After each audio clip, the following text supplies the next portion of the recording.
not stirred? No, definitely not stirred. Doesn't work that way. Doesn't work at all. That'd be a good James Bond like protein shake thing. I know, shaken, not stirred, like a protein powder. That'd be awesome. Yeah. Hello and welcome to the Old Man Orange podcast. I'm Spencer Scott Holmes. I'm Ryan Dunigan. I just want to give everybody a heads up. I might be a little off my game today. I spent all day.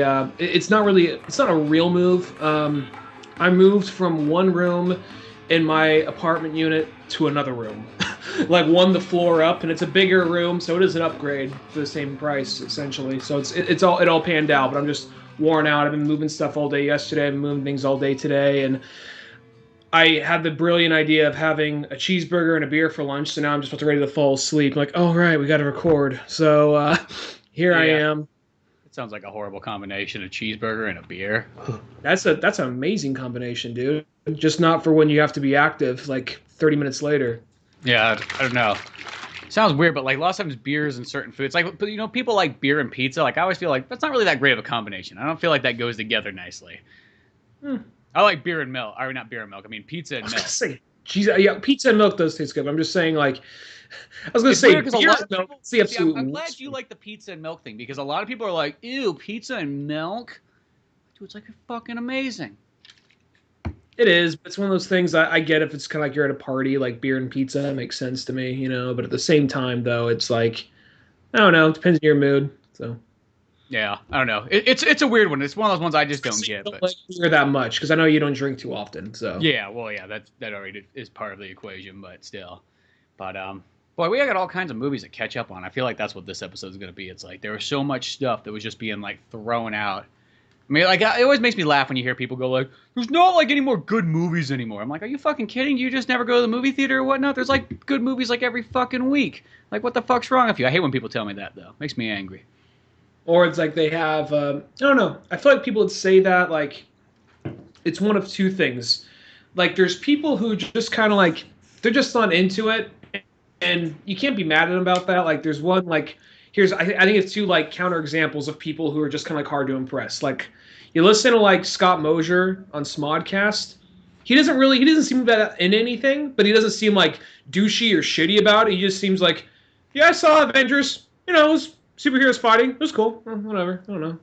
He just seems like almost robotic about it. So it's just kind of like, okay, whatever. You can't be mad at that. But when it's like, I heard somebody complaining about Spider-Man Homecoming, and they're saying the part when Peter Parker has his cell phone out and he's recording it, the aspect ratio is all off. You wouldn't have that in a... Like, are you fucking kidding me? Are you seriously fucking kidding me? That's... Shut that's stupid. It's like, duh. Like, you could... It's a cell phone. That's why the aspect ratio is like that. You know what I mean? Like, I mean... He was saying like that it wasn't cell phone aspect ratio. It fitted perfectly for a screen. I'm like, it doesn't fucking... It was still... Because it had the tall aspect. I mean, it might have been slightly, like, not the exact same as maybe this guy's fucking phone, but it was the... Yeah, it was meant to look like that. It being like... I mean, obviously it was probably filmed on a regular camera. It probably wasn't filmed on, like, a cell phone, but still... Because you're gonna have like Ant-Man fighting in the background and CG, yeah. So, you know, but it's so silly. Like it's weird, just like the small things that bother people, and I don't know what it is. It's like I know we've gone over it many a times on the podcast, like why people aren't grateful this generation. I'm not too sure. A lot of times, it always gets back to like it's because the war economy. It's because they don't understand what death is yet. I also think it's been handed to them, so they're ungrateful for it. I don't know. There had to be some people. I think it's just the way people are. Each generation has a couple people that don't realize, like, you know, the work that goes into some of this stuff. Like, I guarantee you there's people going to see, like, the original Star Wars going, that bullshit was fucking fake. Well, you yeah. can totally tell those are fucking models. Well, yeah, there's always that person. That's the thing. Is that person never dies off, but I think there's just more of it. Probably just not necessarily it's more of it now. It's more that it can be heard. If you gave a bunch of fucking World War II generations, like, a fucking, like, voice on the internet, like, on, like, the 70s interweb, like, why we hate fucking America now? You would have probably a bunch of, like, bitchy old people, like, complaining all throughout the 70s and 80s if they had the power to do so. Well, sometimes people act as if, like, you know, narcissism is strictly, like, creation of this generation. And there definitely is a lot of narcissism out there, but I feel like it's almost more out of it's almost more just we have the abilities to share it with everybody. Like if you gave like Grandpa Joe back in like 1914 a fucking like smartphone, they'd be taking selfies. Oh yeah, totally. Like, check shit out. The only reason why you didn't see selfies for a long time is because it was too hard to hold a fucking giant camera up like this. That's why like the selfie kind of started to appear almost like in the 80s once you finally got the cameras. You didn't see them a ton, but like once you finally got the camera that you could hold out with one arm, you started seeing them. And then throughout the 90s, and then I remember it started to get really popular with cell phones. That was like the main thing that kind of did it, before even smartphones. Mm-hmm. But I think that's a lot of times I think that's just it's a technology thing. That's the thing. I think people act as if like it's just something like, oh, kids, these generations always sharing their fucking opinions. Like, oh, you'd be doing the same thing if you knew how to work a fucking phone. Yeah, you're just too bad. You're just unwilling to learn. I think that's just what it is. Just like, how can I bicker? It's the same thing. If a kid's complaining about like these fucking video games are just like not good for me, and it's like, aren't you just grateful you fucking have stuff? No, it's just like the old person going like, fuck these other fucking kids think they're so goddamn fucking special. It's like a constant circle of complaining. Of hate. It's just a circle of hate. Of hate. And like, why hate when you have 3 fucking amazing movies that just appeared? Why hate when we have all this good stuff? You know what I mean? Like, what is the fucking point of being negative towards anything when you got fucking good shit circled around you? You're just trying to set me up to be like, well, I don't know about this one. Probably to set me be like, well, no. Well, okay, I was kind of like my glasses that aren't up there. Like, well, I wasn't. I guess it wasn't negative, but I was kind of like, well, it wasn't the Spider-Man. It wasn't my Amazing Spider-Man 3 that I was set up for, that I was promised in life. That Sony signed a document to me saying, yes, Spencer, we will get you Amazing Spider-Man 3. Just for you.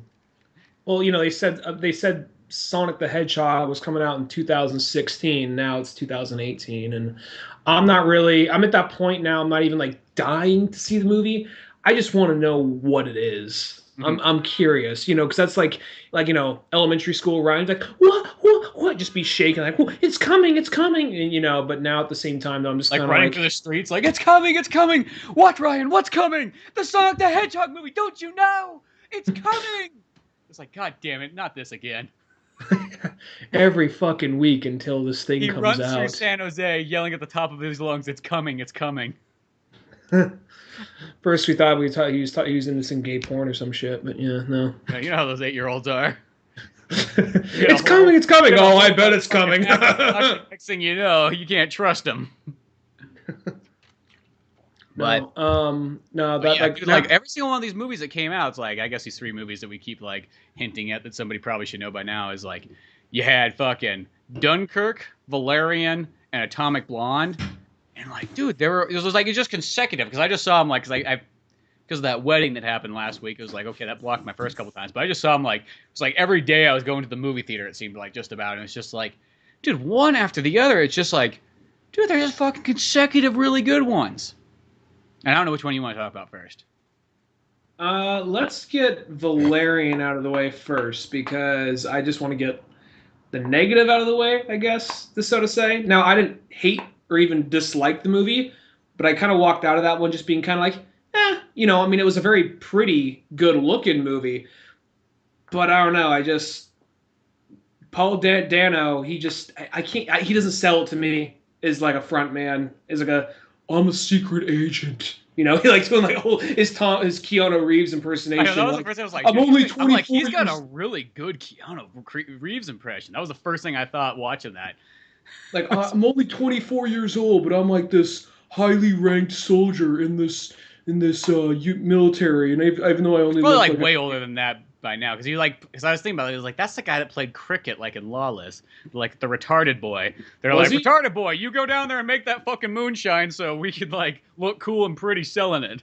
Oh, I didn't know that was him. Yeah, well, I knew that he was. What I mainly know him from is he's not a bad actor because he was great in Chronicle, and that he was supposed to be playing like an 18-year-old kid. Maybe he really was 18 when that movie happened, but he just doesn't look like I don't know. They look like I know that him and Cara Delevingne are like, probably in their like late 20s by this point, or maybe even early 30s, but they honestly look like they just graduated high school in that movie. Yeah, they do look kind of young. It sounds weird, but Valerian was probably the movie I liked most out of all these three.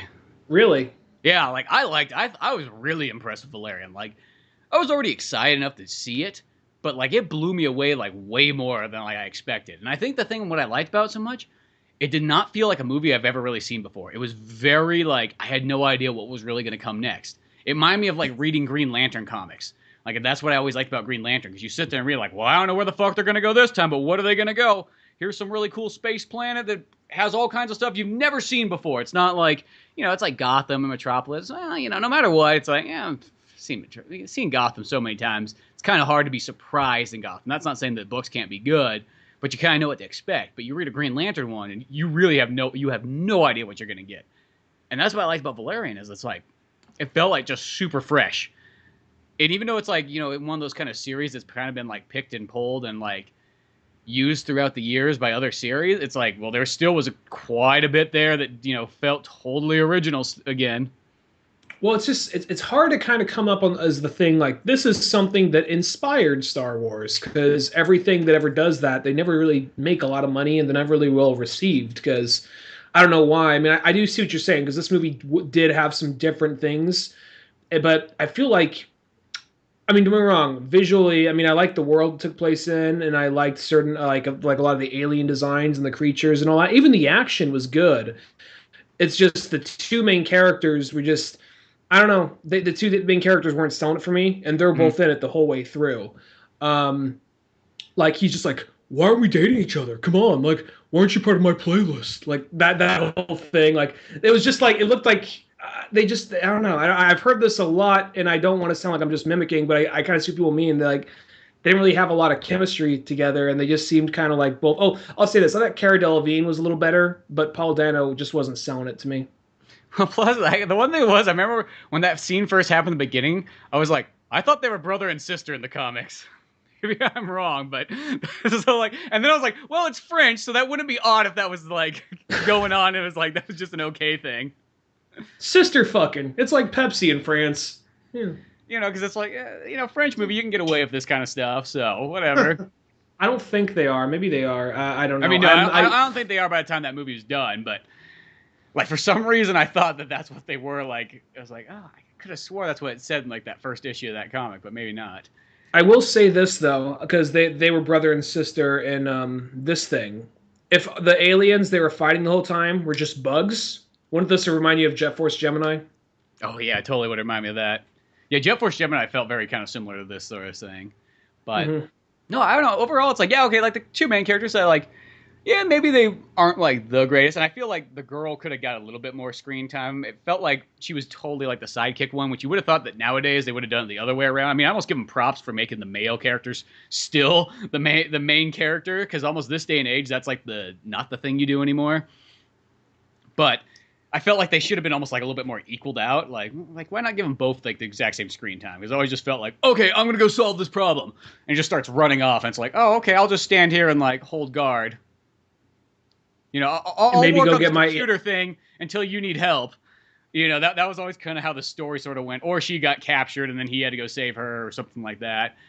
But I don't know. It's just like overall, I was just like, I think just watching that movie, it's just like, you see a lot of movies and then next thing it's like, it's not like it really bothers me, but sometimes you just kind of see things. It's like, I've seen that before, seen this before, seen that. And when you get a movie like this, it's kind of like ballsy and just says like, yeah, we're going to have a bunch of fucking weird, creatures and aliens. Why not? Fuck you. France. Like you can do that. It's like, that's cool. I like that. You get something like, because I think a lot of movies are always afraid to kind of go a little too fantasy with their sci-fi. And I know why, because lots of times it come out corny sometimes. I always think about that sort of with like, even though I like Dune, but Dune always had that kind of like, you put that like old timey like King in the Castle kind of like world like on a sci-fi thing. It's always so weird where it's like people are in space and like, my lord. It's like, don't. Or like Barbarella, which is another French comic. Yeah, but I mean that's not like medieval stuff, but it's also one of those things that just kind of was hard to translate back then. I think you do a better job with it now, but yeah. Yeah, I think so. If that thing, but no, it's not that it's hard to translate. I'm talking more like it's the I mean, fantasy. back in the day, probably. Yeah, it's not really back in the day. I mean, back in the day, they did it more often, I think, because it was just like, you get like fucking 60s nerd, and they're like, you know what I love? Fucking fantasy and sci-fi, and I'm going to combine them together. Fuck you! There was that attitude. So I think that's why you saw it a lot back then. And nowadays, it seems like people have kind of realized, like, no, separate those two. Don't fucking combine them together so hard. Because it's weird when it's like, my lord, I'm here to serve you on the space station. It's like, why do we, like, regress at some point? Yeah, that's kind of how I feel to a certain extent. I think that you could have elements of like I have no problem with the more mystic or magic-y stuff in like sci-fi. It's more of like literally like that Knights of the Round shit you're talking about, which kind of like takes me out of it. As I said, I don't like that. And in Valerian, it doesn't have any of that, which is good. It just has it where it's like you can have just these kind of fantasy elements, like these creatures that are a little bit more over the top. That if you're doing something like you wouldn't put this in an Alien movie, but in Valerian, it works kind of well. It's like, cool, you can have all these weird creatures and all these kind of weird powers, and then even have, like an animal that can like eat anything and then just shit out fucking like tons of it. I always feel bad for that thing because like whenever they feed it to it, you always see its face like, oh fuck, here it comes. Yeah, I just it like doesn't want to do it. Like it just got like explosive diarrhea of like gems. Oh yeah, it was like silver or pearls or something like that. Well, I saw them. You can feed it anything because she feeds it like her earring and it just starts shitting out a bunch of earrings. Oh, that's right. That's right. Yeah. No, well, I think the truth be told, because it's not that this is a bad movie or anything. I think it's just the star of the movie is just the world and the visual effects and the action. I will say there's some parts I liked, even though it is kind of like even though this part is kind of like the guy saving the girl, kind of, which a lot of people call that cliche or whatever. But for the scene, I think it kind of works. There's a part where you see this, the girl gets captured, and spoilers ahead, folks. The girl gets captured, and they're bringing like this Jabba the Hutt, like monster, like gangster guy, like a bunch of just random like food. He's like spitting it out, doesn't like anything, and then suddenly the girls walk in this white kind of dress thing with this long like thing surrounding her head, like almost. Yeah, I'm like, what the fuck's going on? Then he looks really excited. Then she's holding like this giant lemon. He squeezes it over her head, and she's like, oh, fuck. And he's gonna have monkey brains. Exactly. And then he pulls like this like clamp thing, and that's when Valerian and then Rihanna in her goose state come out and start fighting the thing off, which I thought was kind of funny. Like, we want to get Rihanna for this movie. Like, well, Rihanna just kind of wants to do her kind of striptease scene and call it good.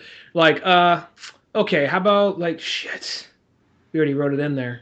Fuck it. Okay, how about she does that and we just CG her as a fucking blue monster for the rest of the movie? Okay, sounds good.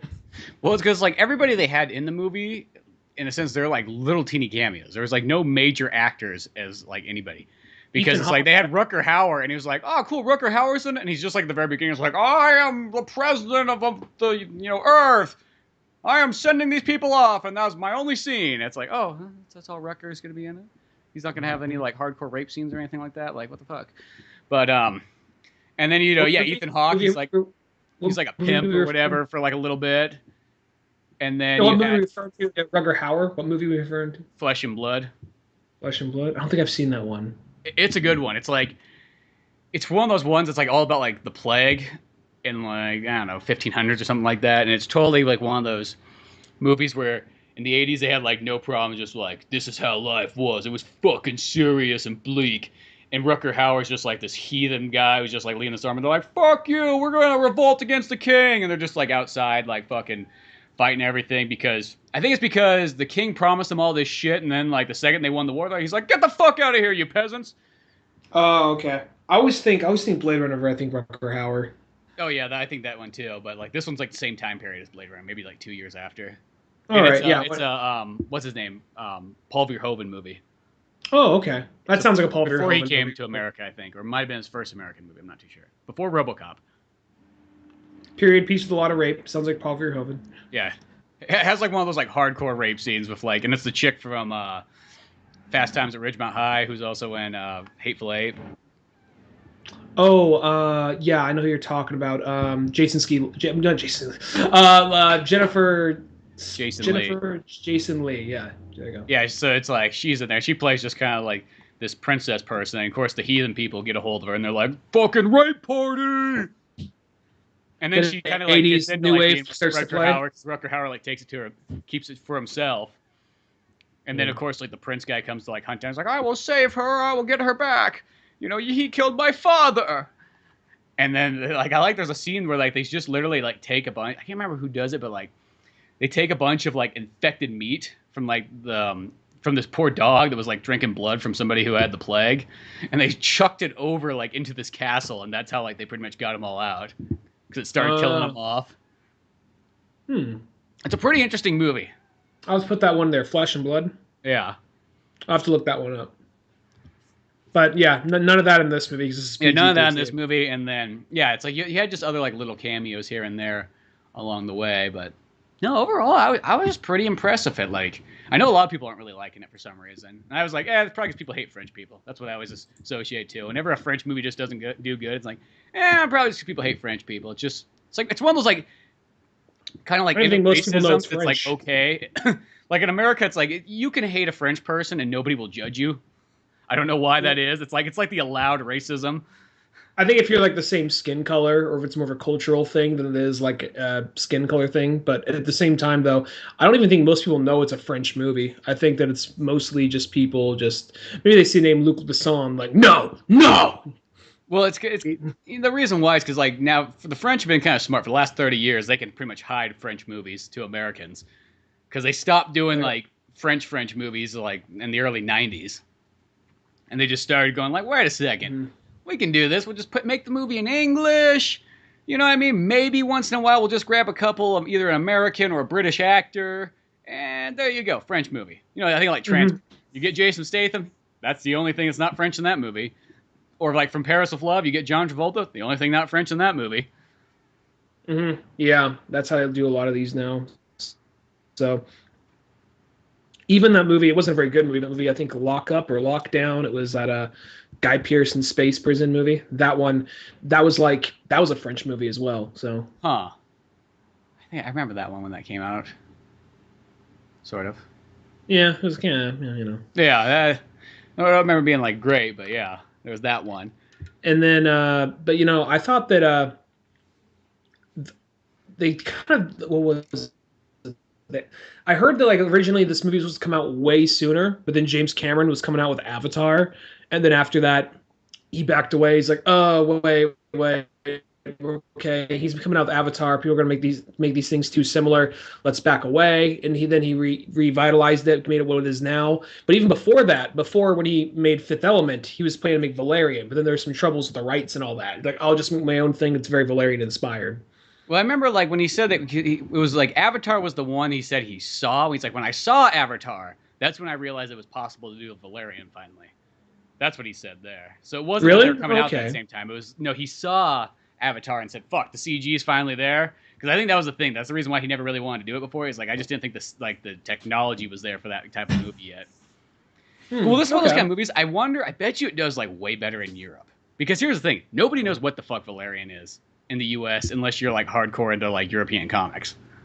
Well, I'm wondering if this movie will do really good in Europe, and if it's one of those things where like, because there's that part where he bumps into like a French girl, like when he's going to the brothel area, and he's like, "I'm sorry, I don't speak French." Like, I'm wondering if that's kind of like a little joke for the fans or something like that. I think that's something like that.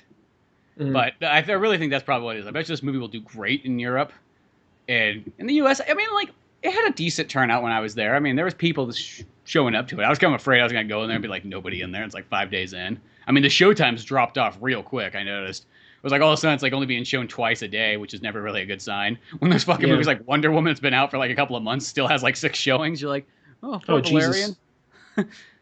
I remember like I looked up the little bit of the comic before. I didn't read it. I just kind of looked it up on Wikipedia and some Google image stuff. It was actually kind of like a little bit of a kind of like a heavy metal type of like comic. That whole I think that's how it came later on, because I read back. the first issue and it was nothing like. I mean, this is like the '70s ones, and it didn't feel like too heavy metal yet. It's like maybe probably by the '80s I could see it starting to, that same time period with Judge Dredd and everything like that. They probably were going for, that '80s, probably even '90s Valerian. not even like I don't even mean like the dark and the gritty aspect. I mean more of like kind of like just the whole sexual aspect. Because I was flipping through some of the stuff, and there's a lot of things of just like always Laura Lane like in kind of like a slave lay outfit or something kind of like that, kind of like Barbarella sort of. And I think they probably toned back for the movie, or maybe as the comics went on, they changed that or did away with it. Maybe. Yeah, it didn't. I say in the early issues, none of that stuff really appeared like that. It was pretty just kind of like normal sci-fi. I mean, it was interesting. It was one of those comics where I read that one. I was like, this is cool. I'm like, I could see reading more of this. Okay. So yeah, like I was pretty impressed even with the comic itself. That because when I got that comic on, I think it was on Free Comic Book Day or something like that. That made me even more excited for the movie because it was in there and it kind of had a little bit of special features, kind of talking about the process and the years of how long this has been going on for. It's like, oh, that's cool. Well, I know that this one started off as like I think this shit. Where's I going with this? Like it started in the '60s, and I think it went all the way through into the part of the '80s, maybe. But it has its own like whole lore, like Star Wars. Like it really broke down like history and languages of all these different like aliens and all that kind of stuff, kind of Lord of the Rings or something like that. Well, yeah, because it went on for like over 40 years. And it probably like they might. I don't know if they took like a hiatus or they kind of like ended it, but I bet you they'll start bringing it back maybe. And the comic series was actually Valerian and Loreline. And it's Loreline, yeah. And they'd sometimes like switch, like, okay, this one's focusing on him, this one's focusing on her. So maybe I don't know. We're at the point now because before they said they don't want to make a sequel unless it did good in America, because they apparently whatchamacallit, the polar bear with the talks. What's it called? Golden Compass. No, not those. They just kind of those don't talk. They just kind of like murder because you always wonder where do these bears get this fucking coke from? I'm pretty sure they just like murder like some driver. Like it's just like out in the middle of the snow where some guy crashed and couldn't get it fucking started, and as he's like trying to fix it, as it's like downpouring snow, these fucking bears start like sneaking around. He's like, what's that sound? What's that fucking sound? He keeps going back to work. He's like, oh, I gotta get this fucking started. Gotta get this fucking started. And then a bear just starts fucking running at him. Like I just like the idea of just like him, like of course it's Christmas time. It's a Christmas ad. He's like like Jingle Bell Rock's playing on the radio while this guy's just getting massacred. Like no, he's looking at like a picture of his kid holding a present. Like no, he's just getting dragged out of the car, and then like just cut to like the bears all sharing Coca-Cola. That's how they really get it. Yeah, one picks up is like, oh, here's his Christmas bonus that he was using to like buy his kid presents. I ain't gonna use that now. Just fire for, like something for kindling. No, the Charmin bear comes out and just uses it like his toilet paper and then just fucking walks off. That was a pretty ballsy commercial Coca-Cola just put through. Yeah. Even had a crossover of Charmin. The Charmin bears came in. It's the Avengers of advertising. And then they had Snugglesoft. That thing just got mauled and ripped apart by all the other bears. Yeah. That's like Snuggles is easily the bitch of all those fucking bears. You got these murderous bears that will kill anything for Coca-Cola. You got these other bears that just have a shit fetish. Just like they enjoy wiping their ass way too much. And then you got this tiny little bear that is just that thing that has no chance. It has to stay. It cannot leave the laundry room in like suburbia. Otherwise, it's fucking dead. Yeah, that's where it lives. It doesn't know the outside world. Did you ever see? We'll get back to the actual like thing in a second, but did you ever see a fucking robot chicken bit on the Snuggles bear? I don't think so. I mean, if I did, it would have been a long time ago. It was so fucked up. I'm surprised this actually got on there. Like, it's like it starts off like a usual like ad, like the bear just pops out of laundry, like, oh hi, I'm Snuggles. The guy's like, oh, he snuggles the bear, like, oh yeah, keeps snuggling, starts kissing the bear, like, oh, okay, that's enough. The guy just like he's like, no, it's not enough. He closes the door, you hear the bear like screaming, no. Then he takes the bear out, throws in the washer, throws in the dryer, time to do it all over again. No. It's like yeah, that's surprising that got on, like, especially Cartoon Network, especially back in the day. I mean, nowadays you feel like that could probably get away a little bit easier, but there's still that, like, in-between time period where it's like, I don't think the average audience realized that they were having this Adult Swim shift over. Well, that's at the point where a parent doesn't know that like late night Adult Swim is like actually adult Cartoon Networks. Like, oh, go ahead and watch it, Billy. And he walks in and And sees that one day. well, then especially if you're in California, it's not even late night because you get it fucking 3 hours earlier. So, yeah, but I was gonna make it a thing. The not that, but not none of those bears, but the Coca-Cola, not the fuck, Golden Compass movie. Mhm. That movie apparently did horrible in the States, and it was lined up for like a sequel, but it did great overseas. But since I mean, it had enough to warrant like a sequel, but at the same time, though, they're just like, if it doesn't do good domestically, we don't care because it makes us look bad. So fuck it. So they never made that sequel. And I think Pacific Rim was a little bit of the same thing, but there's enough of a following for that movie. Now Pacific Rim is getting a sequel, so much they had a teaser for it at Comic-Con. So Oh, that's sweet. Finally, because that movie's just feeling like it's taking forever to come on out. But it's like, whatever. That'll be amazing when it does. See, I really hope Valerian actually does get a sequel because it just seems like a place that you have so much potential to go. But I do kind of wonder because it's like, yeah, the U.S. audience is. It's weird how like Americans are like kind of hard to please. I don't know why that is, but well, I think there's also so much is coming out, and as we said last time, it's just everything's just getting bigger and bigger and bigger. I think when things actually get kind of smaller again, it's going to start to please people. I think because look at Logan. That's a very small movie compared to other X-Men movie. mhm. Even though I know you were just kind of like you liked it, but you weren't in love with it.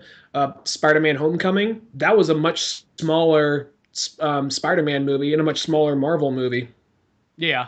And I think that's probably the reason why, because like I was expecting like the third kind of like grand scale Spider-Man movie, and it's kind of like, oh, okay, it's like we're going backwards.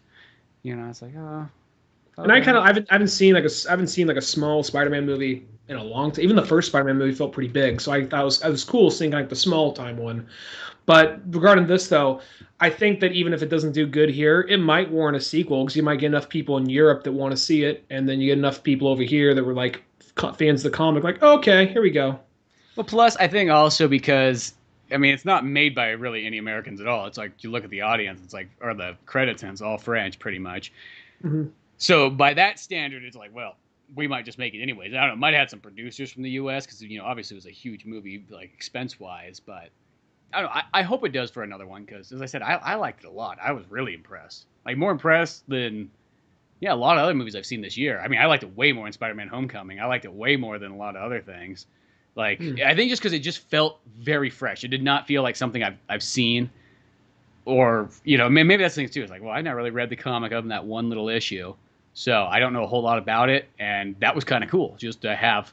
Oh, okay, here's something brand new in a sense. I mean, it's been out forever, but movie wise, it wasn't anything like you've really seen before.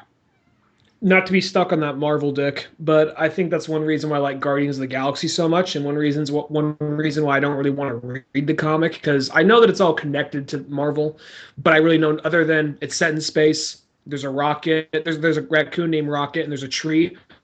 I don't really know a whole lot about it. Really nothing virtually beyond that. And I like to kind of just go into this new space opera thing that kind of have the same pacing and feel of a Marvel movie, but something I didn't know of. So I think that's kind of why I like that. And I can kind of see what you mean with this because it's something like, oh, it feels kind of like something sort of like Star Wars, but still does its own thing. So, Yeah, and to me, it didn't really even feel like Star Wars. It felt like Just, or definitely. just a space opera type thing, though. Yeah, I mean, like, yeah, it was in space. You know, they both were in space, so I mean, by that standard, yeah. But for the most part, it still felt like it felt more like Green Lantern. That's what it felt like to me. Or I'd even say Guardians of the Galaxy is very close. Like it felt like in that kind of category. So I don't know. I was just really impressed. I think you probably got to make in order for this movie to get made. I mean, I guess it probably could have come out like maybe 2 or 3 years after Avatar. But for this movie to get made, you'd probably need something like, okay, Star Wars is killing it at the box office again, and so is Guardians of the Galaxy. So you probably need something like that in order for this movie to happen.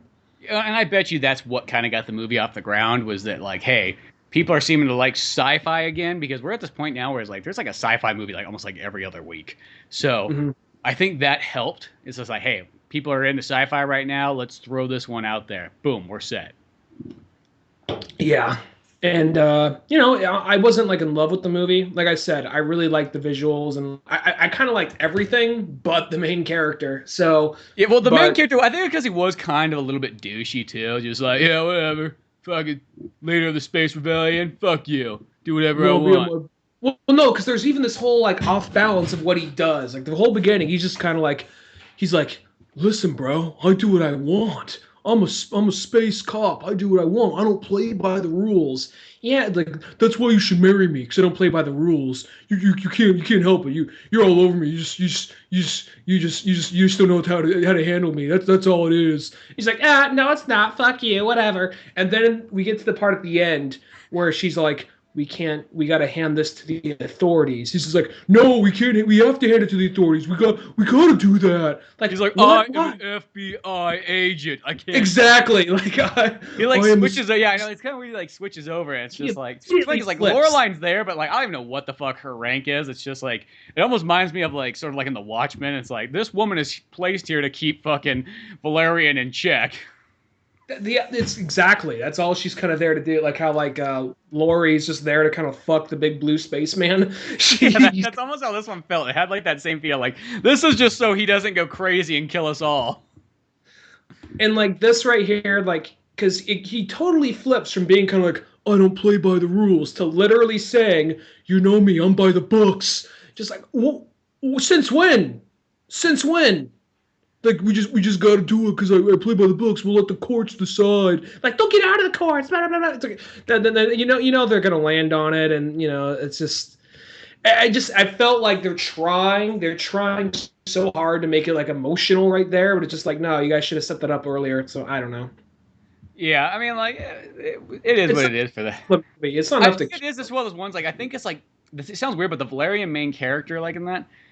I think what makes it because they make him out like he's kind of like this like badass douchebag, but he looks kind of nerdy. Something about that I know is always kind of like an offensive thing. I don't know what it is. It's just like an inner thing. Like it's like almost like why can the guy look very nerdy and then just be like very like douchey? It's like a weird combo because you don't see that very often. Well, I kind of looking at artwork of the characters. Cara Delevingne was pretty accurate to the way how she looked in the comic, and I think she had red hair in the comic. Was the only about the difference. I think she did have red hair. I mean, she was like small in stature and all that kind of stuff. And Valerian, he wasn't like some big ripped guy or anything, but he did look athletic. Mm-hmm. And you know, I'll say that Paul Dano or whatever his name is, he's in better shape than I am. But at the same time, though, he didn't look like a guy who can like flip over some like 47-year-old like soldier who's been in the shit for like God knows how long, you know. Yeah, that's what I mean. He was kind of like one of those like I mean like he works I think, but at the same time he is kind of like a weird choice too. You know, because I think just because he's kind of like a goofy, nerdy looking guy. I mean, it's kind of like the Kyle Rayner thing. It's like you look at him, and it's like that's a menacing guy. I mean, like by this point, I kind of accept him. Like, yeah, that's a menacing guy because you can't trust like a freak. Kyle Rayner? Or no, I mean fucking Kylo Ren. Kyle Rayner. Oh, Kylo Ren. Yeah. Yeah, it's like you know what I mean. It's like because I mean it's like you see him take the helmet off. It's like that guy, like that fucking nerd is supposed to be threatening. And that's kind of like, yeah, give like a nerd who has like social problems, like too much power. That is threatening. That is a fucking terrorist. Well, Kylo Ren, the whole thing. Kylo Ren's the kind of guy that would shoot up a school. Let's just say that. Yeah, he would. Yeah, if he had a laser gun in his hand at too young of an age, yeah, who knows what could have happened. That's actually did to an extent. That probably did happen. That's basically the Jedi canon. Yeah, it's probably like this. Like, space combine. It was a fucking school shooting. They all had lightsabers and they weren't prepared for it yet. Exactly. They're like, oh, Luke didn't get to the part where we defend ourselves from laser blast. Like, yeah, that's even to bring it back around. That's kind of what both Akira and then Chronicle, which was inspired by Akira, kind of, you know, give a socially awkward kid who is like, you know, like a kind of a nerd his whole life, give him some powers, look what he can do.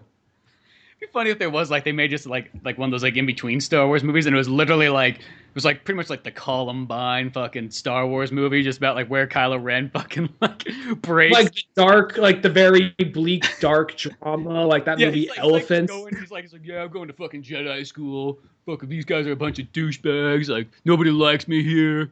My fucking Han Solo and my fucking Princess Leia's daughter. They call me daughter. That's why everybody calls me. I call you daughter because you have your long hair like you're a fucking girl. We'd be dead. Wouldn't they stab you? You have to get close enough, you fucking pussy. And then it's just like the last like 40 minutes of the I movie, always shoot first. like You know that. fucking like bleak, like hard fucking drama where it's just like he's shooting the place up and people are fucking screaming and like trying to like drag their friends' bodies away. Have you ever seen the movie Elephant? No, I never seen the movie Elephant. It's what's his name? Is it Lars von? The guy who did Gus something. He's the guy who did Good Will Hunting. He did these 3 movies called the I think of the Silent Death trilogy, and they're all kind of their own standalone movies, but they all have the same theme where it's like very minimal dialogue, and then they involve death. And there's I think the second or first one is a movie called Elephant, and that's basically it's not Columbine, but it's obviously inspired by Columbine. It came out of time not too far away from when Columbine happened, and it's like one of these movies. It's so bleak, so dark. There's barely anybody talking, and it's kind of chronologically out of order. Like there's even like a weird part where the 2 kids that are about to go shoot up the school, they're just taking a shower together, just kind of staring at each other awkwardly. One leans in and kisses them, and then so it's going for that really weird hard school art shit. And then at the end, it's like he corners like the popular kid and the popular girl, like he's playing gun at him. He says, "Eeny, meeny, miny, mo." Like, no, stop, don't. It just cuts away, and it just you see the sky. Credits just start to roll. Like that's why I like that director. That director, I love how he just gets fucking ballsy and just does whatever the fuck he wants. Like he doesn't, even if he's making movies that are like hard sells, it's like he still just makes fucking shit like that. He says, "What are you gonna do?" Well, I'm gonna make Psycho also. Yeah, and I'm gonna remake it shot for shot. It's just like I always give that guy credit for doing stuff, just doing whatever the fuck he wants. You know what I mean? Gus. Like he hasn't made a fucking popular movie in forever, but that's okay. The most popular movie he made is a movie about math. Yeah, and it's the one that kind of like introduces Math us. Like, Austin. Yeah, Matt Damon. I love that movie. That's a great movie, though. Yeah. But just probably one of I'll just stop. I'll get off this in a second. But just one of my favorite lines. Just like he said, choose. He put down some cigarettes, a hammer, a stick. I always choose the hammer. Why? Because fuck him. I still picture just like Kylo Ren just like fucking shooting the place up with like a blaster. He's like even goes to fucking like Space Kmart and grabs gets his like power cells to fucking load it. It's like, that is a very ballsy choice, Disney. That mouse don't give a fuck no more. He knows people come to see it. This is more of a social experiment than it is for money making. They'll make all the money, they'll make all the money back on the play sets for this movie. It's just you get the play set of like him shooting up like the space cafeteria at the Jedi place. It's like, why is everything called space? He's like, oh, Luke just decided to call everything space something. That'd be pretty fun. So yeah, but I think that going back to the whole like weird thing about being like Kylo Ren, it kind of works that he's like kind of a weird looking guy and he's kind of nerdy looking. But for somebody like this, I think it's almost a couple of things. I think they want someone young because whether it happens or not, they're probably planning for sequels. Mm-hmm. So they want someone who can they can get probably a decade out of these movies with. And then they also have they also probably want younger audiences like, wow, that's not too, because I think a kid could love Iron Man still, and a kid could love Batman, but I think there's a little bit of a detachment to an extent because they're not the same age, or they're not close to the same age, or something like Spider-Man there is, or something like Valerian. He's probably like, he looks like he's 22 or 23. I know he's probably older, but in the movie, I kind of picture him like a little bit older than that, just because. I'm like, I just assume it's like, well, if he has all this training, that's had to take years. Even if he was like a child soldier, I feel like it's still got been somewhat years. I also got maybe it's also a possibility that when you're like young, when you're because the very thing I was kind of picking on it for, but at the same time, if you're like in the future, maybe they're so far advanced in teaching and all that they go into like training at a very early age or something like that, some kind of academy. So by the time you're like 22, you're a well-trained killing machine, but who knows? Yeah, so I'm thinking that's pretty much what it is. But yeah, I picture him a little bit older than that. I picture more like 26, 27, somewhere around there. That's what he looks like. I know that's probably what he is, but he just looks he looks younger to me. He looks like he's somewhere. He's got a baby face. That's the thing. Yeah, very much so. He just has that. He has like an early Leonardo DiCaprio face, sort of. Mhm. You know, because that's kind of how Leo was for like his first like handful of movies. What's the thing? Because people had trouble. Now Leo's on top of no pun intended. Leo's on top of the world now. And the thing about Leo is He's all man now. That's the thing, though. Is it took a while for Leo to get all manned up, but he finally did. And well, even it was one of those things. Like, I'm not gonna lie, I was one of those people who was just kind of like, oh fuck Leo. He's just one of those guys. Just girls just like. That's one reason he's popular. Girls like him. And then Titanic came out. Like, yeah, fuck him, whatever, Titanic. And then like Gangs of New York, and he comes out, and you're watching like, he's actually okay in this movie. I'm okay. He's all right. We know we're here for Daniel Day-Lewis, right? But yeah, Leo, like all 11-year-old kids were there for Daniel Day-Lewis. You couldn't like tell somebody that like, you know, it's like a 90s kid. You couldn't tell somebody like when that movie came out that like, oh dude, fucking Leo was sick in this. You had to just be like, oh, he was okay. Because you can go back and watch and go, no, Leo was pretty badass in it. But like at the time, it was just like, you couldn't just go around just fucking admitting that sort of shit. That was just like telling people that you're fucking gay in the 90s. It just was not going to work out.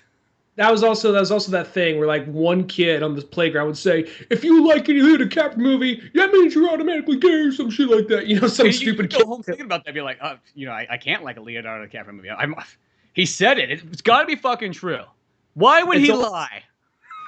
Yeah, that kid goes motocross on his weekends with his dad. He must be telling the truth. He doesn't even own a computer. He's got to have this knowledge.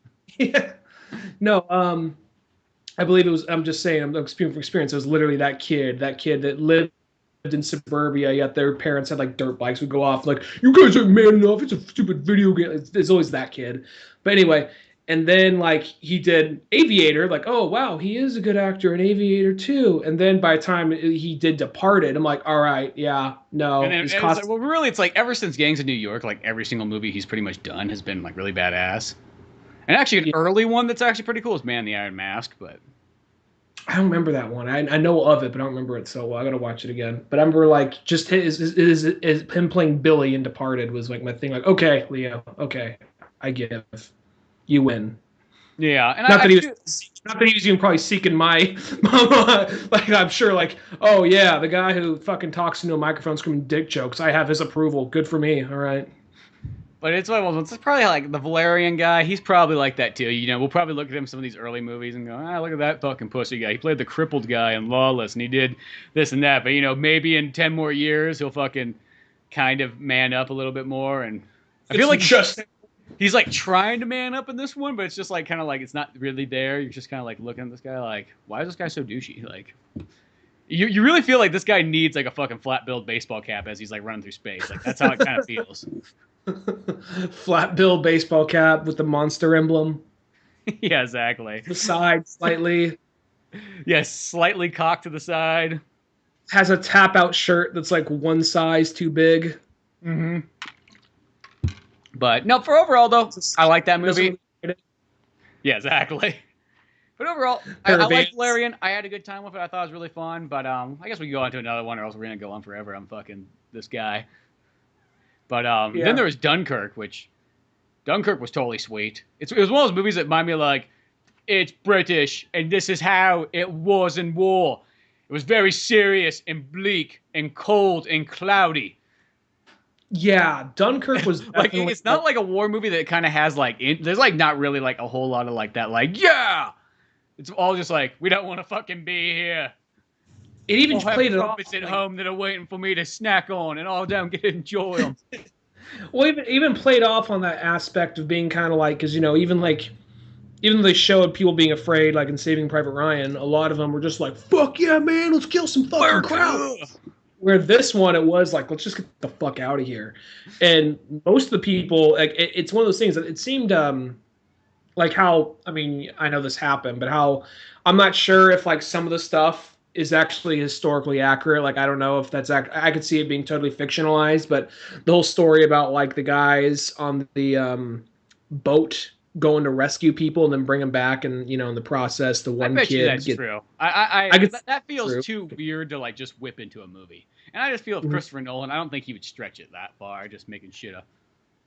I honestly feel like that in order, this is definitely a huge passion project for him. Like the only way this movie gets made, it's kind of like the same way only Valerian gets made. The only way this movie gets made is you had to revive the Batman franchise. You then had to get some good recognition off of like Inception and Interstellar. And like, okay, now you let me do my fucking dream project.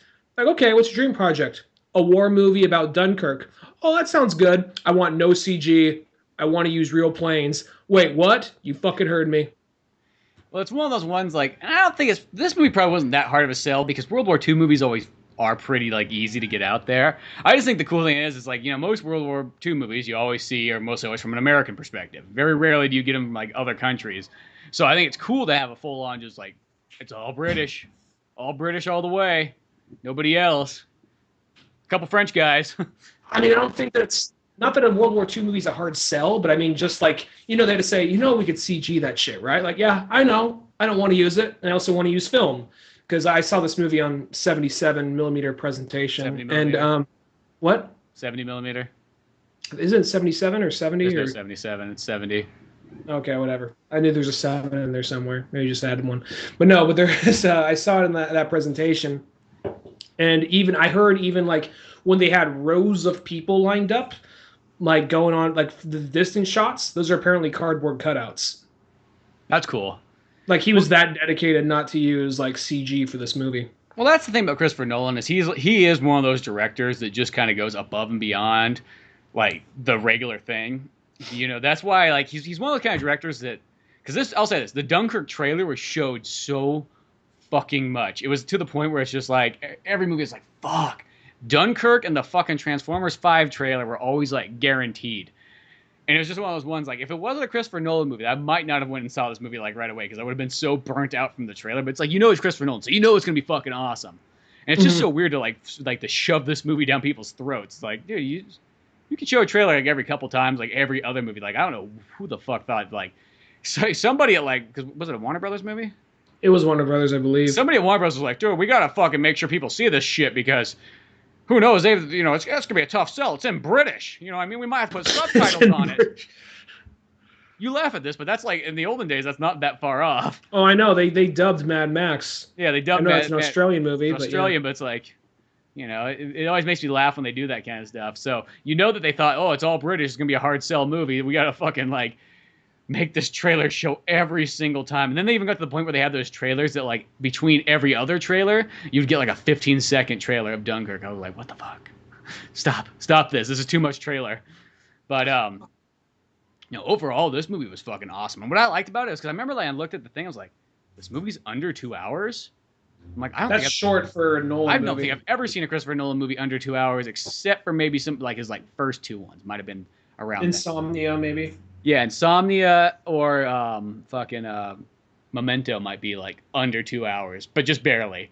So I was like, wow, that's also ballsy right there for Christopher Nolan. And what I liked about the movie is it felt like they literally just cut off the first half an hour that you would normally have in a war movie where they're like, I'm living life.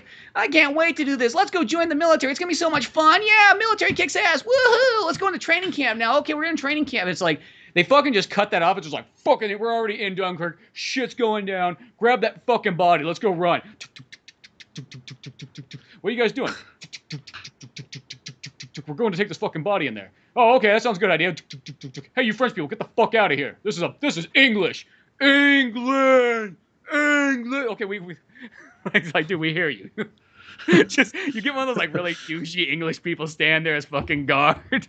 Well, a lot of them were very douchey because a lot of them were just like, he's a fucking frog. I bet he's a crowd talk. He hasn't talked this whole time. Like that one dude. I think that dude's even like a famous pop star in England that was playing that character. Maybe wrong, was like flipping out.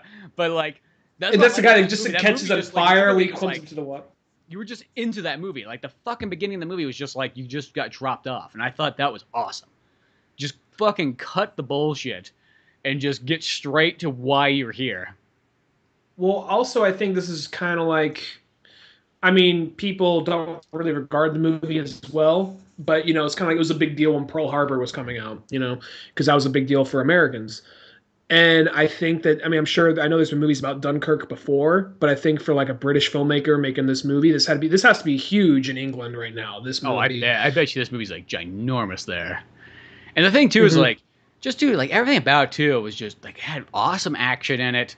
Like even like the way because they had the kind of like a weird storytelling aspect, which I will say it's kind of like it was kind of weird at first because it kind of takes a moment to kind of get adjusted. But like they'll show like a scene, and then it'll like jump back and then show like the different from a different perspective of the same scene. But sometimes that would kind of throw you off because you didn't really know what time you were in. Like that was about my only kind of like slight complaint is I felt like it did kind of jump back and forth. I mean, you kind of got it, but it would throw you in your brain. You would stop for a second and be like, "Oh, okay, that's what's going on now." Like it wasn't like fluid, I guess you would say. And so, because sometimes it'd be like it would jump back and it's like, "Okay, it's nighttime. Now it's daytime." Hmm. Okay, like it kind of like because I was kind of going like this is like it takes place in all of like what 24 hours or something like that. And Give or plus, take. they're all guys that are covered in mud and have dark hair, And it's yelling always at like each other. overcast and it's always yeah. So it's So kind of like which one was that again? After a while, you could figure it out, but for a minute, it takes a minute. Oh wait, that's that guy. Okay, cool, gotcha. Oh, that's Killian Murphy. I know Killian Murphy. yeah, it would always just take like a moment to get like almost readjusted back to it. But I mean, it was one of the ones. It was both cool and slightly confusing at the same time. That's how I kind of feel. Like I liked it, but it was also one of those ones. Like I will say, it was like almost like a little bit like kind of like jumpy cut wise. But now at your theater, was this movie like fucking ridiculously loud, or was that just happen to be It dude? was Because pretty loud. It like was pretty this loud. movie It was was pretty like empty it too. was probably like one of the loudest movies. I thought Resident Evil, like the last one that came out, was like the loudest movie I've seen in a while.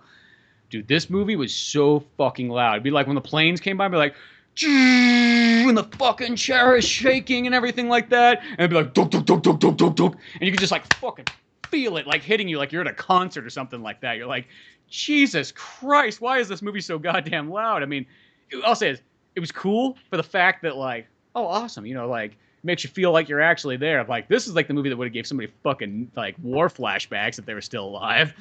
I'm Like, surprised this movie they decided they landed on PG-13 for this movie, but it still turned out being really good because it was really tense. I think they're focusing more on because Saving Private Ryan it was more of like the horrors of war, where this one it was more of like trying to just let's get the fuck out of here, and there was more just the tensity of them trying to leave and then having to go right back for whatever reason.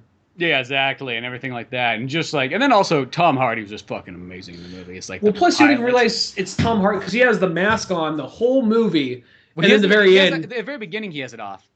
Like Oh, he does. because he puts it on, and I was like, oh, it's Tom. Because I didn't realize Tom Hardy was in. Well, maybe I did because I probably saw it in the trailer, but I kind of I didn't know who he was, and I still like, Mhm. oh, that's Tom Hardy, and then he closes his mask like in the beginning, and then like yeah, for that whole point on, he has the mask on the whole time.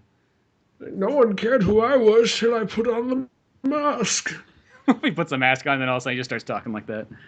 Yeah, I'm like, oh no, it wasn't really a choice of his in Dark Knight Rises. It just happens when he puts on a mask. He can't help it.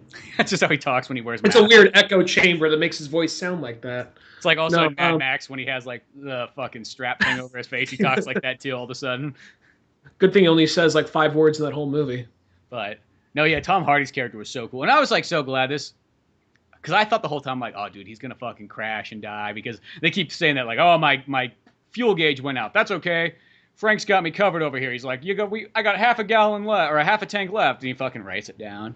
And as it goes on, he's like, I got a quarter. He writes that down, and it keeps going on. And then his buddy fucking goes down, and he's like, well, okay, I'll make calculations here. And, he's still fucking flying that plane around. And he fucking even takes out that last, like, German at the very end. And you're like, That was badass. As he just saw him writing chalk on the gauge, just trying to keep track and have like a little timer kind of going.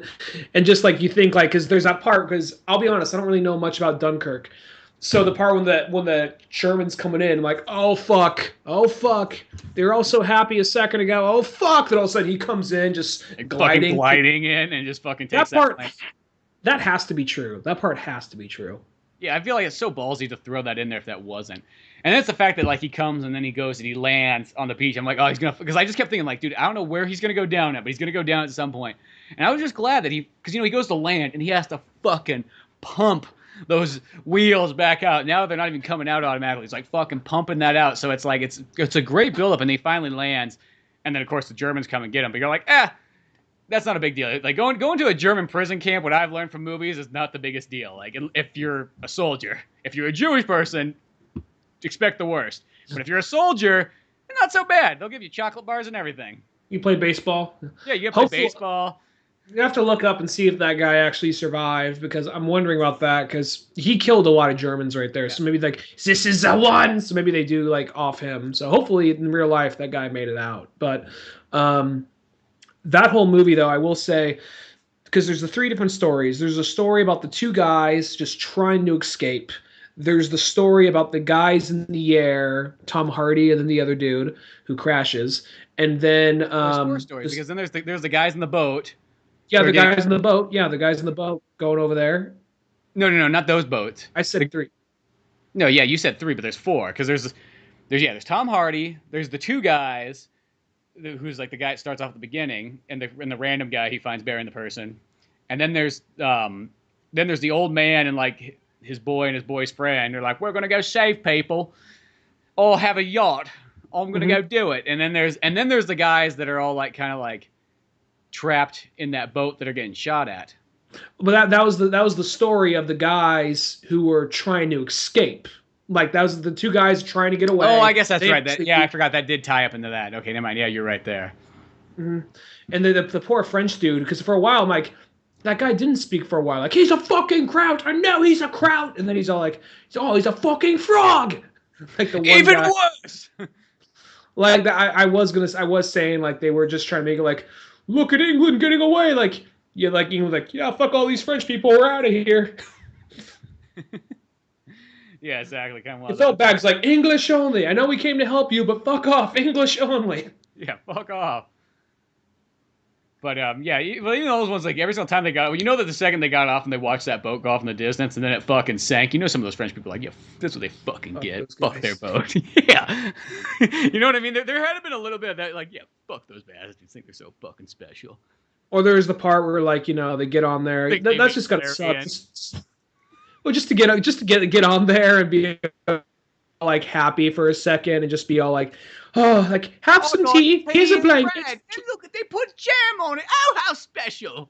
I'm gonna lock myself in here because I'm so happy, Like everything was going too good for it to be like, we're gonna be okay, mates, and then just like torpedo. Oh fuck! Yeah, exactly. I just like how the Germans just kind of sat there like, yeah, get in your boat. Yeah, I'm fucking just waiting here in our U-boat. So, yeah, get in that boat. We'll just wait. We got time. Don't worry. We have our U-boat sitting here. We are hidden in the water, waiting for you. No, this movie, I'll say this, and don't take this as a negative. This is a good movie. I'm not sure if you could like rewatch it a whole bunch because it is a very much like a movie built on tension and just like the tensity of it of seeing these people try to get away.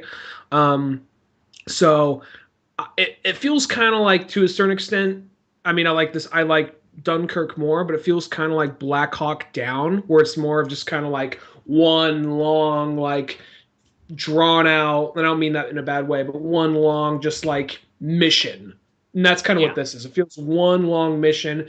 Just like, we didn't come here to learn about Billy and why he's in the war, or he's got a lady back home, or that he's about to get married. We're not here to learn about that. We're here to see this fucking mission play out. And that's what this movie is. And that's what I think is good about it. At the same time, I think it's kind of harder to kind of go back, and I could watch this movie again, totally, but I don't think I could like rewatch it over and over like other movies. It's not like one of those movies you could just kind of throw on and just like watch anytime. Yeah, and that's one of those ones. Yeah, it's not saying anything against it, because there's just certain movies that they're made to be watched like as much as possible, and then there's movies that are made to be like you watch it like it's just like one of those ones you pull it out like every 5 or 6 years or something maybe. This is definitely one of those movies, but it's just kind of like a masterpiece, just the way it was made.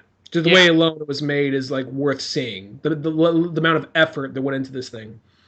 It's one of those ones like, if you got into like that World War II mode in like 6 years or something like that, and you're going through the list and you're like, fuck, I'm taking Saving Private Ryan out, I'm going to watch Enemy at the Gates, then you might go, I'm going to watch some Dunkirk. You know what I mean? Like that might happen. Mm-hmm. So yeah, I think it's there, but yeah, it is one of those ones like because both movies are like probably by the time it came out on Blu-ray, I'd probably be like, it's not really time yet to see it. You know, it Yeah. doesn't really mind me like when I jump out right at the beginning. It'd be kind of cool to see the special features on it. But I will say Christopher Nolan's special features can kind of go like two different directions sometimes. Sometimes he has really good ones, and sometimes he has ones that are like, well, okay, I wish there was more here. This is a passion project. I will not be the least bit surprised if there is like a hour and a half documentary, maybe just an hour documentary at least, of him breaking down what they did to make this movie. Because this is definitely you don't just get out of bed and just say, you know what, I want to make a World War II movie, no CG, realistic as possible, make it feel really drawn out, not a lot of like motivation for not motivation for characters, but not a lot of character development, just focusing more on the mission. It's one of those things where you just don't like randomly land on that. This is something he really wanted to make. So I could see him actually making a lot of like special features and documentary stuff for this, where something like Dark Knight, just like, I know he liked it, but we put all the good special features on Batman Begins. So what do you want? Yeah, exactly. Something like that. But no, yeah, it'll probably have some cool things on it. But yeah, overall, it was an awesome movie. And yeah, the plane scenes in it especially are fucking amazing. Because you don't really get a whole lot of great plane scenes are kind of like few and far between in movies. Well, that sounds weird, but like you just do not see it that often. You love aerial dogfights in movies and stuff. That's my favorite thing in Star Wars. It's like my favorite thing in like war movies. I love when they have those. Like there's a really cool it's an Errol Flynn movie. It's what's it called? That's about World War I fighter pilots. And it's an awesome one. But yeah, there's like, you had like Red Tails was one of those ones that kind of came out recently that I can think of. And that was pretty good. There aren't very many. Last really big like fighter pilot Pearl Harbor had some of it in there, but that was more like defend the, we had one guy up there defending and the same Japanese guy bombing everybody. The last really big fighter pilot movie was Top Gun. Yeah, it's kind of weird. It's like, well, I guess here's another one. There's Stealth. Flyboys.